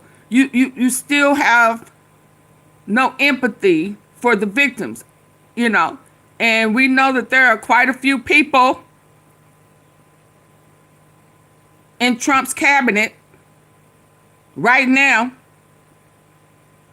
that are implemented. Is he one of them? Because that don't make no sense to me. All of them should be happy to move forward. Sign it. Shut up. The Biden administration, they were pursuing charges against Ghislaine Maxwell, as we know. They obtained a conviction. Exactly. And after that, she appealed. You cannot. And then since then, she's been moved. Files when a case is still open, and by being under appeal, the case still remained open. Also, by the way, we really don't know to what extent they were still trying to hold other people accountable in this case. They obtained a lot more information in the past couple of years from new victims who have come forward, and they may very well have still been investigating other possible charges against other possible people who were involved. It always kind of surprised me that one of the things the Trump administration never said when they came into office, or never mentioned, whether the case was still an open investigation. Right, they bypassed that. And so we're still left wondering what kind of case they were building possibly against some of these other wealthy and powerful people who were involved with Epstein. On Monday, President Trump said that he would sign the Epstein bill if the Senate passes it. In the current legislation, Attorney General Pam Bondi has the right to withhold or redact any information that would, quote, jeopardize an active federal investigation or ongoing prosecution, unquote. Are you at all concerned that this vote might only be symbolic because President Trump last week ordered the Justice Department to investigate Epstein's ties with high-profile figures who are Democrats? I'm not only concerned because of that. Of course, now they're going to use the "it's an open investigation" card to probably hold back material. But I'm also he can't veto it about the way this case has been handled from the very beginning. He can't veto it. All these FBI agents, the New York Times reported that they were combing through these files. We had the leak of a member of the Justice Department say on camera that they were purposely redacting the names of key figures. Now that they can do. Figures from these files. So there's going to be a lot of questions about how solid these files are when they are released. I felt that part of the Speaker's remarks today was an effort to... Because he has to sign it into law. But if there are a certain amount, if it was 400 or something to 1, yeah, then enough people agreed to it where he can't veto. It's not veto. I mean, I can't think of how they said it, but he's not able to veto it. Yeah, but when they were saying that, but there's a possibility that, if he has to sign it, veto proof. Yeah, it had too many of them agreed, said yeah to it. So he just have to sign it. And I don't know how long he have before, it sits on his desk. But he said he would sign it. So he needs to sign it today. Come on, let's go. Let's do this. Yeah, pull your diaper pants up and come on. And if you ain't got nothing to hide, then he should have been done gave it back by now, right? He said he ain't had nothing to hide. But it's pull up. Yeah. Unless he's stalling for them, so they can get to work with hiding and taking out missing pages and stuff like that.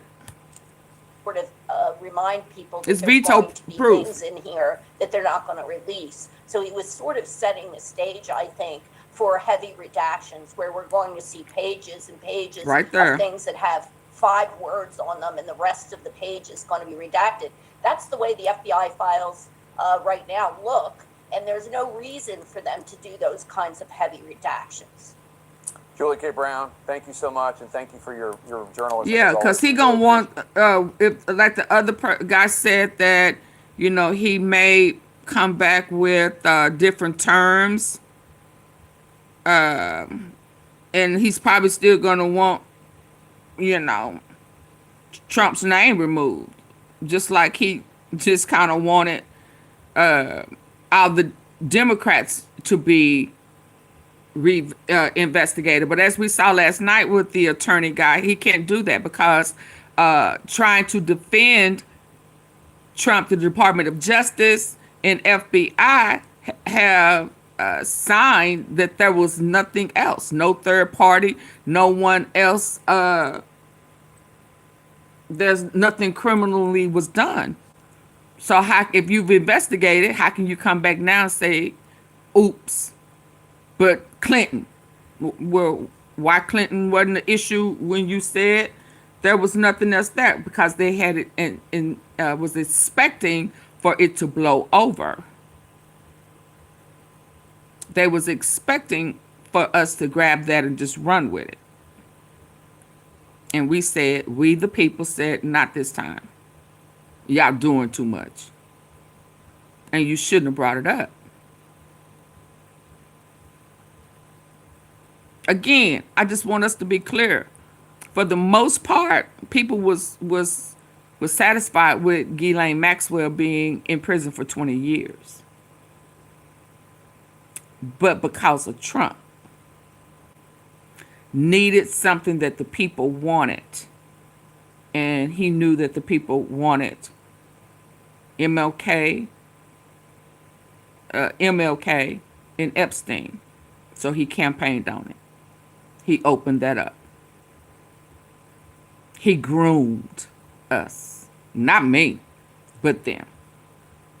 And they fell for it. Now they mad. And that's just it. Let's see. Congress votes on Epstein. Yeah, they talking like they just gonna slide that through. Okay, let me see this with old girl. I done been on here too. Almost 3 hours. Y'all still ain't got the likes up. I have nothing to.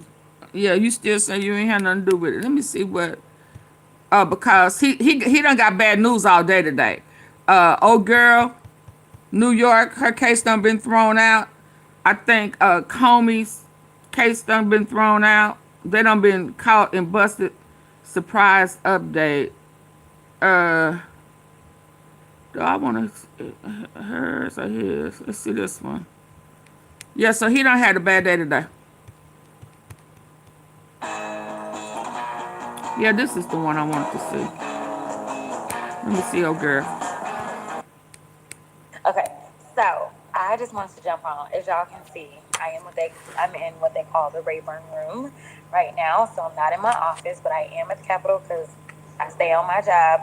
And right now, we are actually debating this whole Epstein situation because we're going to vote on it today. So they're currently in debate on the floor. Republicans acting like they always been standing with the survivors. Child, we ain't even going to talk about that. They Let's go! I guess they realize it's not really popular to, like, protect pedophiles. But that's a whole other issue because y'all know what GOP stands for, Guardians of Pedophiles. Now, moving on to why I wanted to jump on. I wanted to jump on because, y'all, listen. So they're currently in debate on the floor. Republicans. What does GOP stand for? Standing with the survivors, child. We ain't even gonna talk about Guardians of pedophiles. They done done a whole full 180 because I guess they realize it's not really popular to like protect pedophiles. So they done got brand new. Jasmine. Them clowns done got brand new. Yeah, now they trying to act like they been knowing it's a problem. Like this was their idea in the first place. Now they wanna jump on board. They wanna sing and clap and pray, you know, thank God and everything. So they done got brand new. Ain't that about it? Let's go. Wow, so that's a whole other issue. Jasmine. Y'all know what GOP stands for, Guardians of Pedophiles. Now, moving on to why I wanted to jump on. I wanted to jump on because, y'all, listen, Trump about to be so mad. Okay, so y'all know we had all this drama over our lines because Trump decided that he wanted to start in Texas. He wanted to come and snatch seats in Texas, right? And specifically, he wanted to reduce the voting power and the voting strength of he done got bad news all day today, baby. In Texas, right? So here it is. I have been engaged in litigation since the last lines because the current lines that we have are bad, but the new lines were even worse. So here it is. He says, yo, Abbott, come through for your boy, right? Ultimately, Abbott, of course, rose up, says, I'll do whatever you want me to do. Okay. Now they've got themselves into a tizzy because after they started that, we know Gavin Newsom said, Patrick, newsflash, Patrick Daniels. You know y'all come from us, right? You know you're a part of that blackness too, right?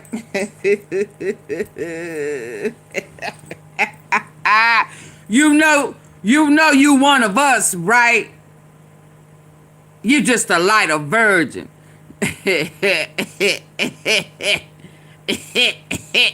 Yeah, you passing.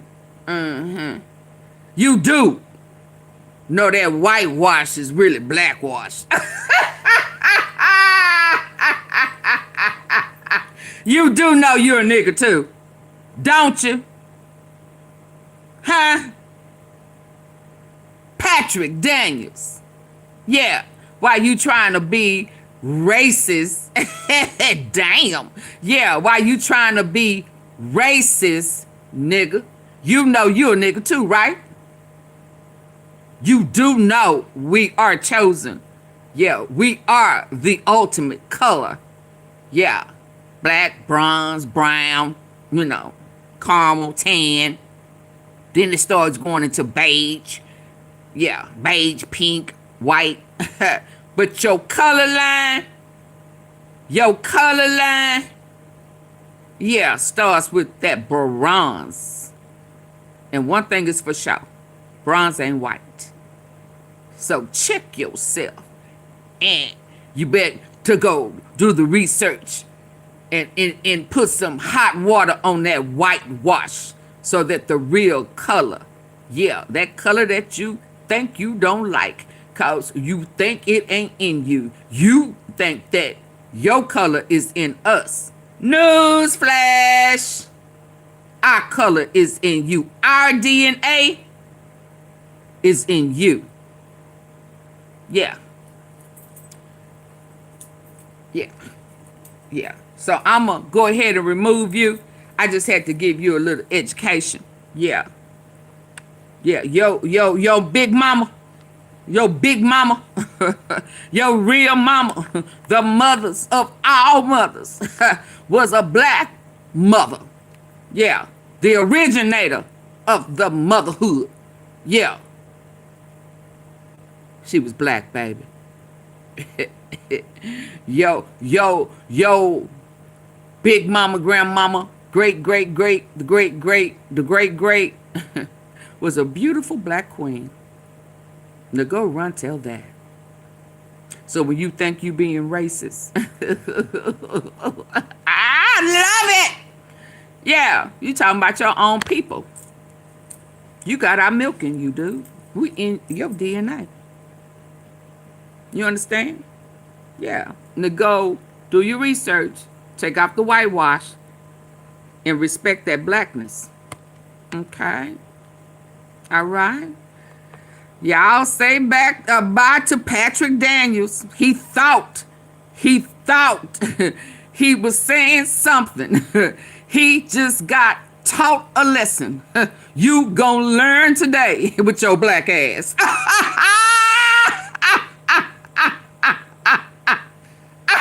With your light, bright black ass.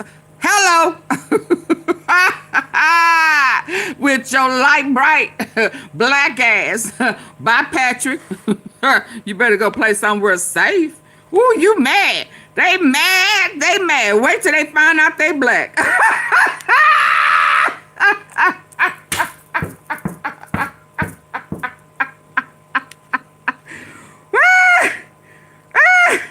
Come on, Jasmine. Let me back that up. He was saying it was just too much blackness. Yeah. It's just too much blackness over here. Yeah. With this black lady right here telling the truth. Yeah, well, learn some more truth. You black too. What the hell is wrong with you? You better start learning to love yourself. Yeah. Are bad, but the new lines were even worse. So here it is. He says, yo. Hold on. Let's go back. Let's go. Right? And specifically, he wanted to reduce the voting power and the voting strength of black and brown voices in Texas, right? So here it is. Serendip, thank you. Litigation since the last lines, because the current lines that we have are bad, but the new lines were even worse. So here it is. He says, yo, Abbott, come through for your boy, right? Ultimately, Abbott, he mad too. Rose up, says, I'll do whatever you want me to do. Okay. Now they've got themselves into a tizzy, because after they started that, we know Gavin Newsom said, oh, y'all want to play? We can play. So California did what they did. So to be clear, as of maybe an hour ago, if that long, the court in Texas, and I want to tell y'all, this is not some liberal court, like liberal courts in Texas don't even really go together. This was a 2-to-1 Republican majority court. And what did they say?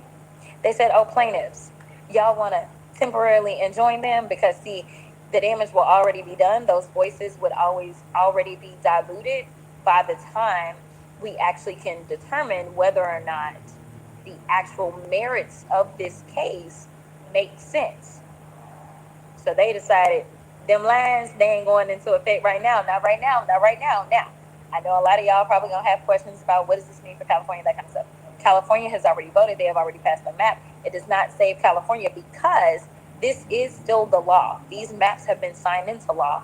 It's just that the maps won't necessarily go into effect as of right now. Now, we know that they're about to run to the Supreme Court and be like, Supremes, step us out. Supremes, we need to serve our master. Hey, hook us up. Now, who knows what the Supreme Court will do, but they are running out of time. Our filing deadline in Texas is on December 8th. So if you know anything about the filings in Texas, we already started filing for these congressional districts. And honestly, most people had not filed their paperwork for a congressional district yet because nobody knew what lines we were running on, whether we were running on the 21 lines or if we were running on these new 25 lines. Well, the court has spoken. The court has said 21 it is.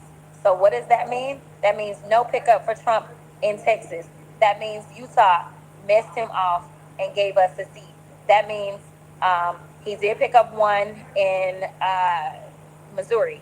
He didn't pick up anything in Kansas. He didn't pick up anything in Indiana.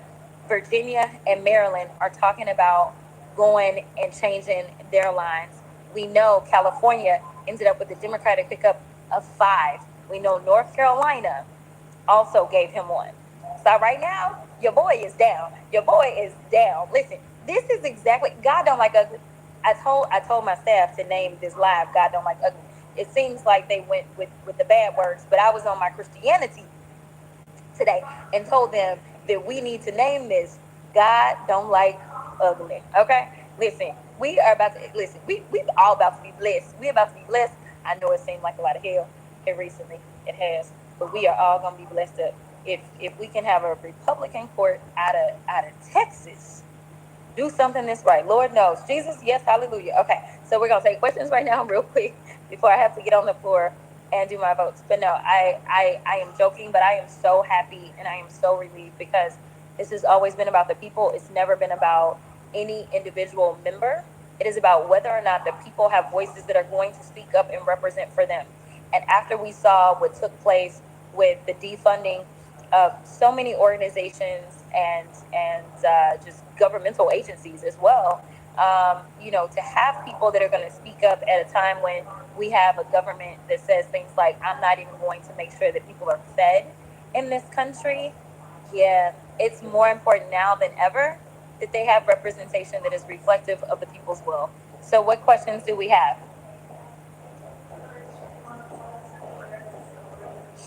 Oh, the chances about the Supreme Court. Okay, so I think timing is what matters. So the question was, what are the chances the Supreme Court overturns this? You never know with the Supreme Court, I'm going to be perfectly honest, but they are on such a tight window right now that I don't know that we're going to see any movement. I mean, we will see, but their window is really tight. December 8th is our filing deadline in Texas for our primary, because our primary comes around really quickly. Our ballots will go out in January. We will start voting. Early voting will begin in the middle of February, and election day will be the first Tuesday in March. So they're running out of time. And I was very nervous that we weren't going to get our ruling from the court, but it almost seems like the court waited to minimize the window to actually appeal. And I appreciate that, because I feel like, I haven't read the opinion. The opinion is approximately 150 pages long. I am going to start zipping through it and see what I can find. But I appreciate it if the court decided to be petty. Because, listen, Texas play games. They have been engaged in litigation for the last 4 years, and they've been saying that these lines were so perfect, don't need to change them, don't do anything. We did the right thing. They weren't racially discriminatory, this and that. And then all of a sudden, they was like, oh, never mind, they were racially discriminatory. We want to change the lines. Like, they were playing in the court's face. And the thing about a federal judge is that they are appointed for life. And so they don't have to worry about the politics of things. And so I think that this court was like, oh, so y'all gonna play in our faces? We here for life. Don't know how long you here, but we here for life. So like, we gonna do what we do. So I will be interested to see if they took any digs and if they decided to be petty in this decision. Lord knows if I was sitting on the bench, I would have a lot of little petty little digs that I would do in my decisions. Okay, anything else? I can't hear you. It's okay if they hear you.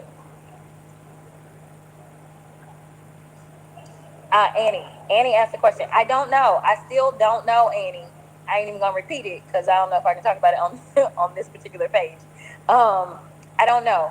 I will tell you that this definitely, for me, anybody that follows me knows that I believe that God has to yell at me to get me to move.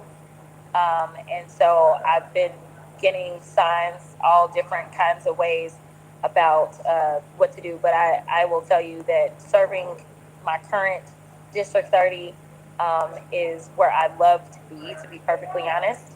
And other discussions came up as soon as it looked like they were going to decimate District 30.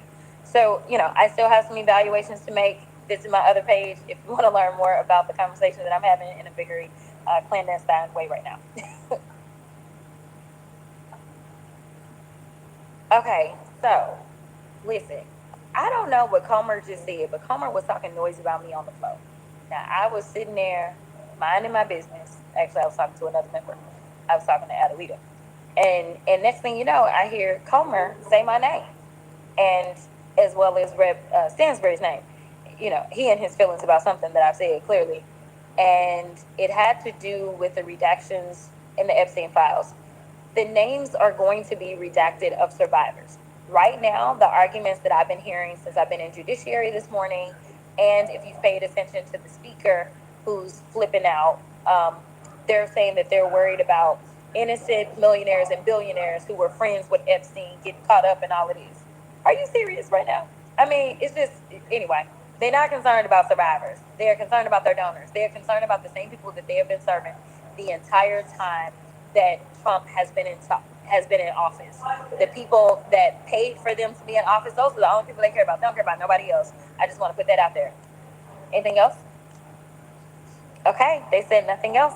All right, thanks y'all. I will keep y'all updated, but as of right now, we living in the overflow. So exciting.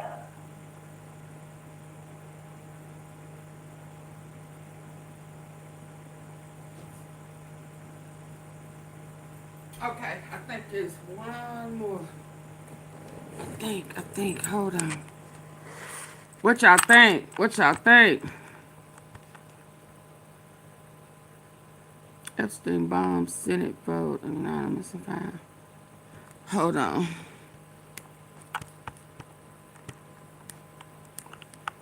He gonna cry. Let me go here. I've been off this thing all day today, so I'm trying to find a good one.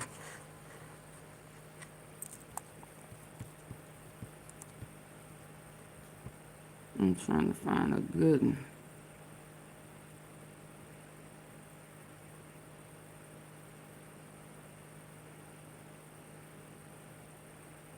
He trying to burn evidence. He got blocked, and old girl, Letitia James, her case got thrown out, and so does Comey's, I think. Yeah, he's sick. His little tricks failed. He got rejected today. What else did I have?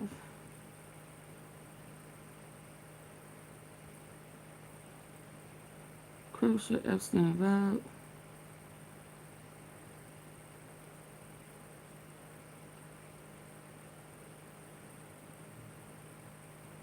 He caught a hot mic. Let's see the hot. What was his hot mic? Yeah, I had something. Skip, hold on. Epstein.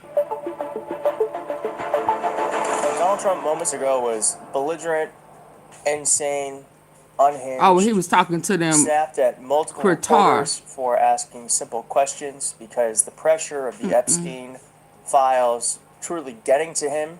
He's cozying up with someone I don't think America should be cozying up to. Yeah, Qatar. And it's all because he's making money off of Saudi Arabia. Let's just be honest. That's what this is all about. It's about money. He said this. I mean, this is just a series of unfortunate moments for America. So let's just go through it one by one. But here is Donald Trump saying Saudi Arabia has been great on human rights. Well, thank you very much, everybody. We have a extremely... Let's hear the taco tits. Brother of Jeffrey Epstein, Mark Epstein, is still living, and he is singing like a bird. Taco tits. Hey, so Mario. The Epstein estate, as everybody knows, dropped a bombshell that the mainstream media is refusing to report. Therefore, we're going to lead every episode with it. And it is that Kanks gave somebody named Bubba a blowjob, and Vladimir Putin has evidence of this, which makes Helsinki and the Alaska bend over make perfect sense. And Mark the Alaskan bend over this email dump and says, "Hey, FYI, Bubba's not Bill Clinton, but he doesn't deny the blowjob nor that Putin has evidence of it." Okay, so all the national security MAGA people, that's and why Mark he comes out after. Oh, so Como was supposed to get him to say, which makes Helsinki and the Alaska. Oh, so Como was supposed to get it where he could kind of say no, it's not. You know, that was a joke. So yeah, so he would be able to say that it's not true or it's fake information or whatever. And so now they freaking out because the brothers, you know, he ain't saving Trump. He ain't saving the Department of Justice, nor, I mean, and Kash Patel, he just protecting Bill.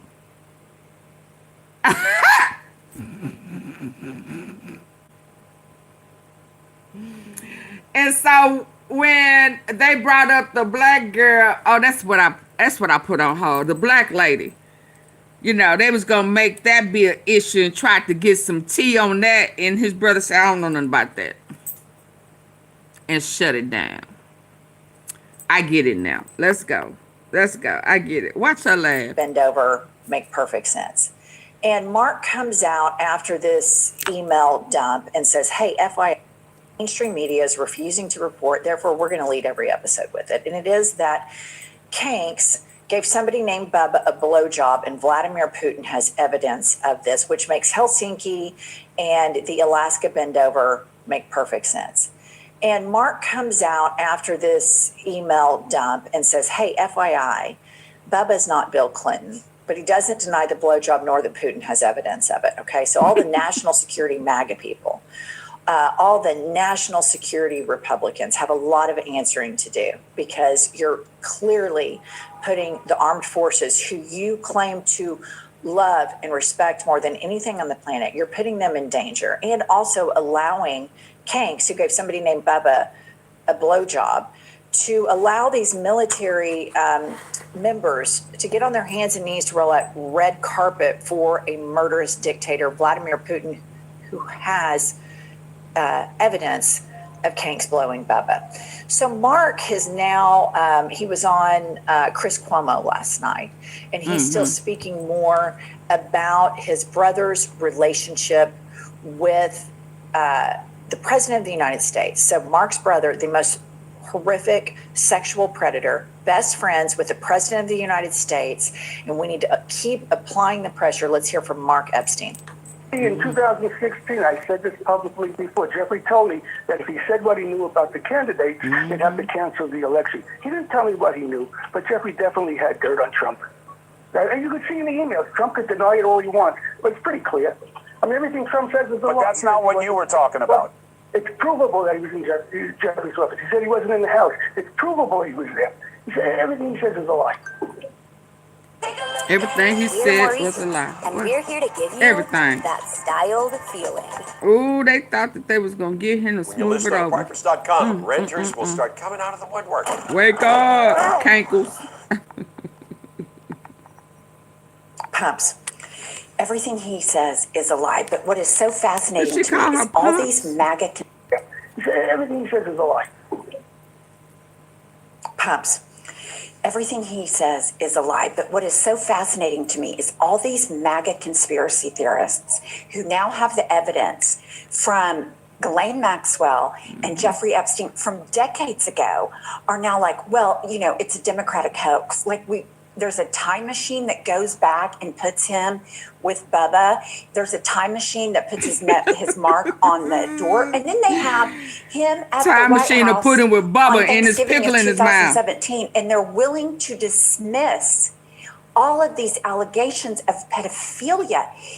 It tells me how broken these people are. And I don't know if it's because their pastors do this and their churches do it, so they're kind of immune to it. But you would think pedophilia would be a bipartisan. Absolutely not. It was in England, but it seems to be fine here because all Trump has to say is, oh, fake news. Yeah, but don't you think to some regard that as a species, we've kind of been primed for this moment? When you think about the Catholic Church and the decades-long, thousands of victims, the cover-ups involved with that. If that were a business, they would be put out of business. But the Catholic Church still continues on despite the most horrific child rape operations and cover-ups you've ever seen. And so it's an interesting moment that I think a lot of things kind of happened before, and I think it's probably the public is kind of primed, oh, this happens. Right. For years, we have called sexual abuse materials, we've referred to it as kiddie porn, as though that is just a flavor. And that was something culturally and societally we all did. And this is a moment, kind of like the Me Too movement, this is a moment where rubber is hitting the road, where we're having to call out Moses Mike Grinder Johnson on his family values, pro-children, pro-Christian. Jesus Christ and I are BFFs. He is voting to protect pedophiles. But Mark Epstein, who clearly from the emails was very close to his brother all the way up into his death, and I also of note, Mark Epstein has also said he does not believe that Jeffrey Epstein committed suicide, you guys. Lawyers that we have interviewed on this podcast that represented the victims. Did you not hear, Dan, that it... Yeah, I don't have to explain anything to y'all. You know that... Dan, are you a pedophile? Dan, do you play with your daughters, your nieces, your mama? Dan Walter, do you play in your people's panties? Do you creep in their room and shit at night? Do they pee in the bed, fear that you're gonna be touching their private areas? Dan Walter. We waiting on you. Do they bite their nails because they scared that you're going to come in and violate them, or you don't want to talk? Okay. Y'all say bye to the pedoer. Don't come in here on that bull crap I done told you.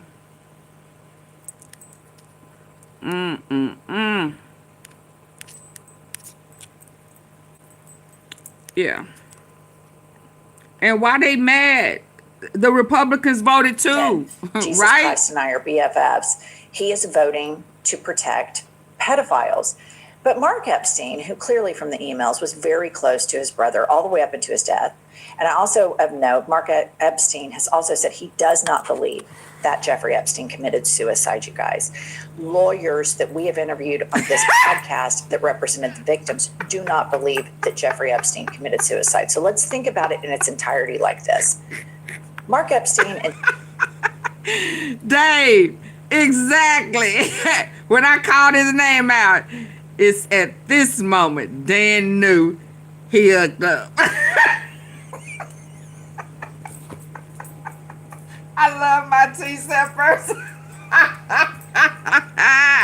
Yeah, he knew. Yeah. Did she just say my name? Yes, I sure did. Jeffrey Epstein, tight brothers.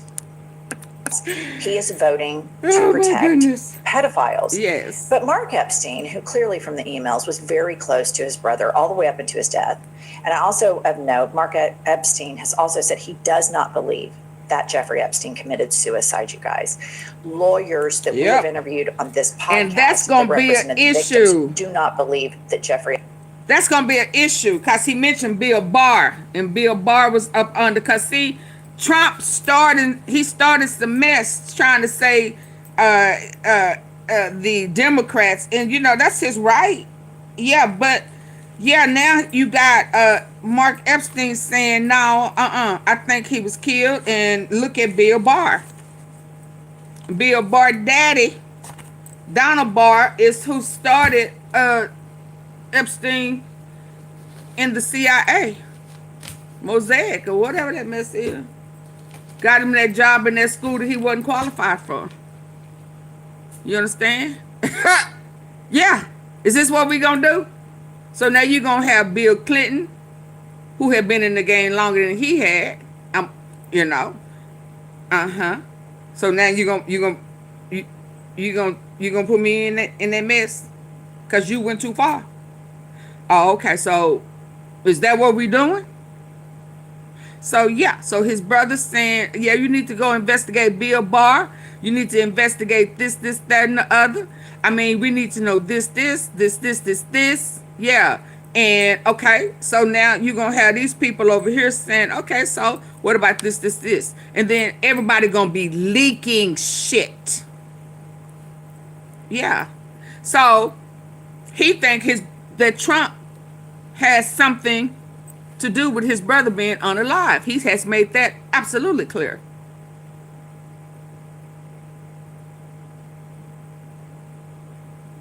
Yeah. And he do not trust Kash Patel. So that's going to become a problem. In the Department of Justice, they're not going to do their job. So somewhere here near soon, we're going to see who going to have the most power. Is Bill Clinton and his people, who Bill been holding the secret, who been opening their mouth, has been Trump. Trump put this out there. He compromised the good old boys. He compromised the scales and bones and marrow, whatever they are. He compromised the Bohemian Grove. He compromised the Zionists. He compromised pro-Israel. He compromised it. Who brought Charlie in? Here go AunTeaFee. You know, I asked you in a minute. I don't know if y'all know, but AunTeaFee will ask, well, who brought him in? I'm that person. When it come to gang, you know, street shit.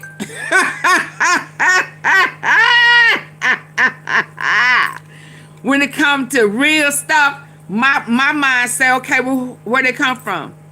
Who? I go to New Jack City, Pookie and them. Who brought him in? Yeah. Who co-signed for him? Yeah. Yeah. Whoever co-signed for him. So when it comes to Charlie Kirk, who okayed this cat? Who co-signed? Okay. Yeah, he tied to Donald Trump. Okay. So who leaked this? It's tied to Donald Trump. Yeah. So when they start doing process of elimination to see how they got infiltrated, Lord, why am I talking like I'm a gangster? Ooh, Lord. Yeah. When when they start having that meeting at the big table and they figure out who told who and how this, that, it's going to all come back to Trump. So who finna have problems? Who finna be brought up? Who Department of Justice eventually sooner than later. Yeah, so because they denying everything. Misconduct. Now they finna start applying the rules, applying the laws, doing this Memphis. The Department of Justice, no, the National Guards, they have been told, I don't know what term they use, but they kicking the troopers out. Everything. You done stole the terrorists, you done done, so now they finna get real technical with Trump. And so that means that the FBI now is finna be brought up under investigation. You see that on Snatch the Plane situation. Yeah. Do y'all see what's going on? I hope y'all do.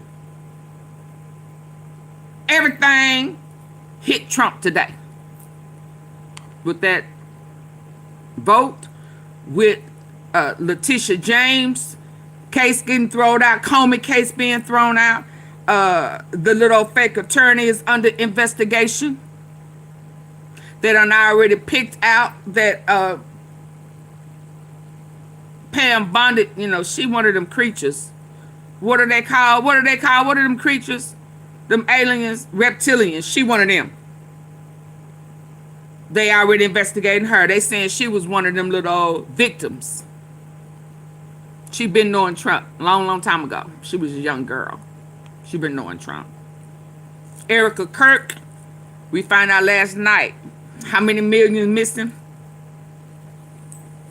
8 million missing. Bogus tax preparer. All of their little schemes. It's gonna blow up in their face. And he had Qatar in there in his office today.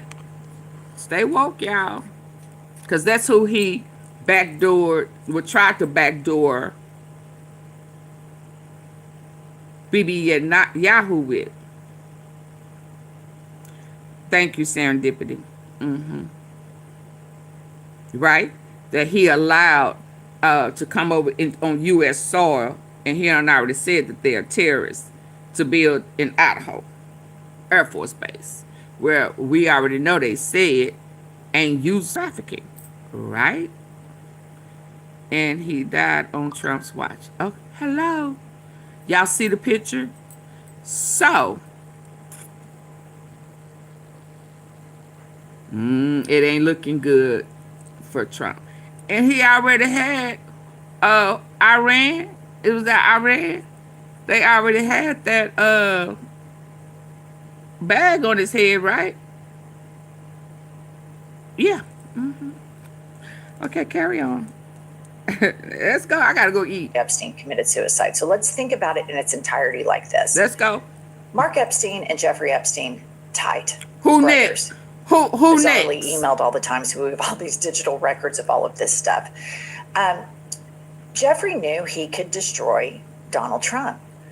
Mark believes that Jeffrey Epstein was killed in prison. That's Mark's belief. The person who was in charge of the DOJ when this happened was Trump.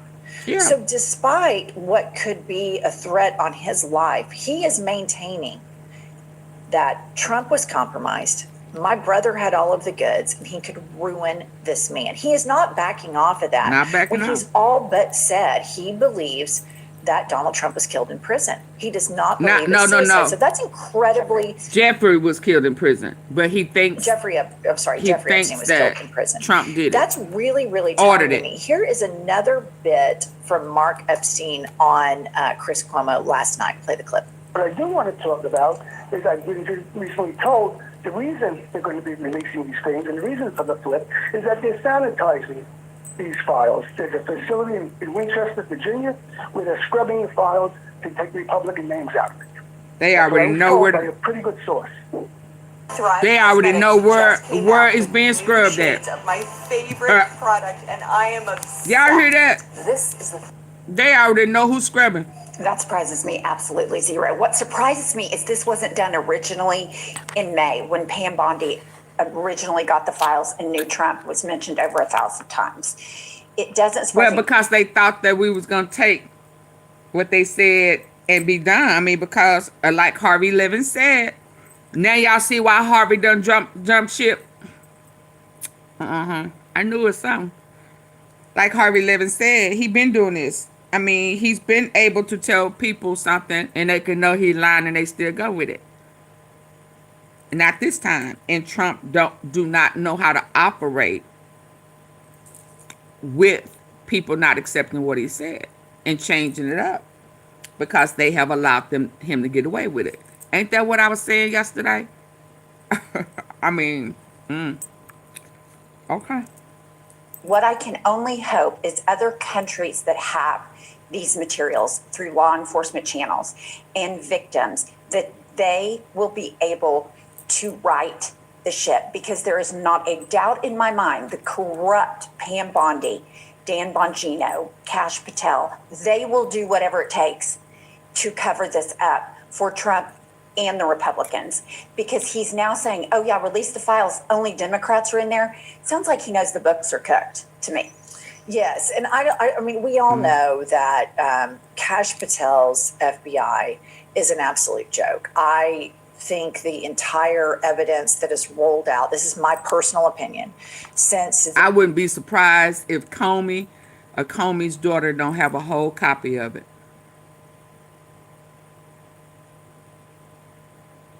I would not be surprised if, yeah.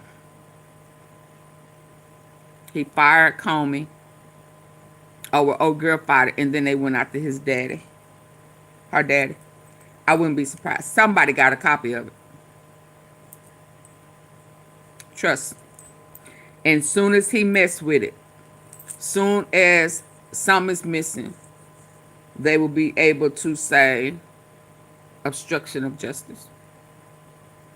Treason. They finna set him up. Trump goose is cooked.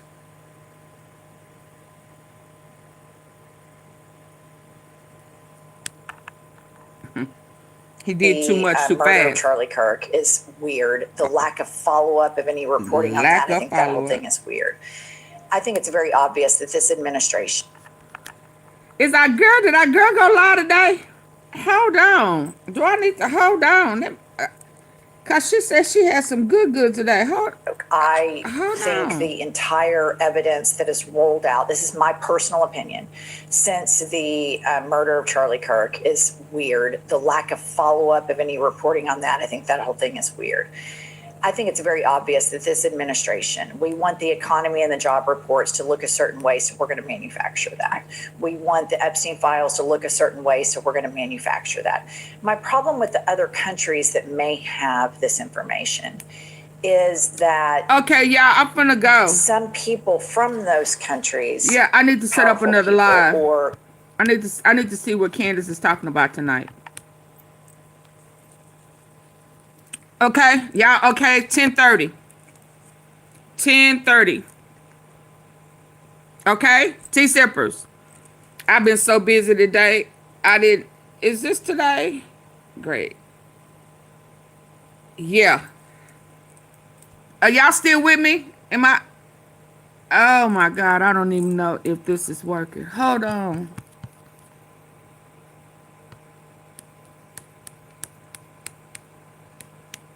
Am I spinning? Am I buffing? Oh, I'm buffing.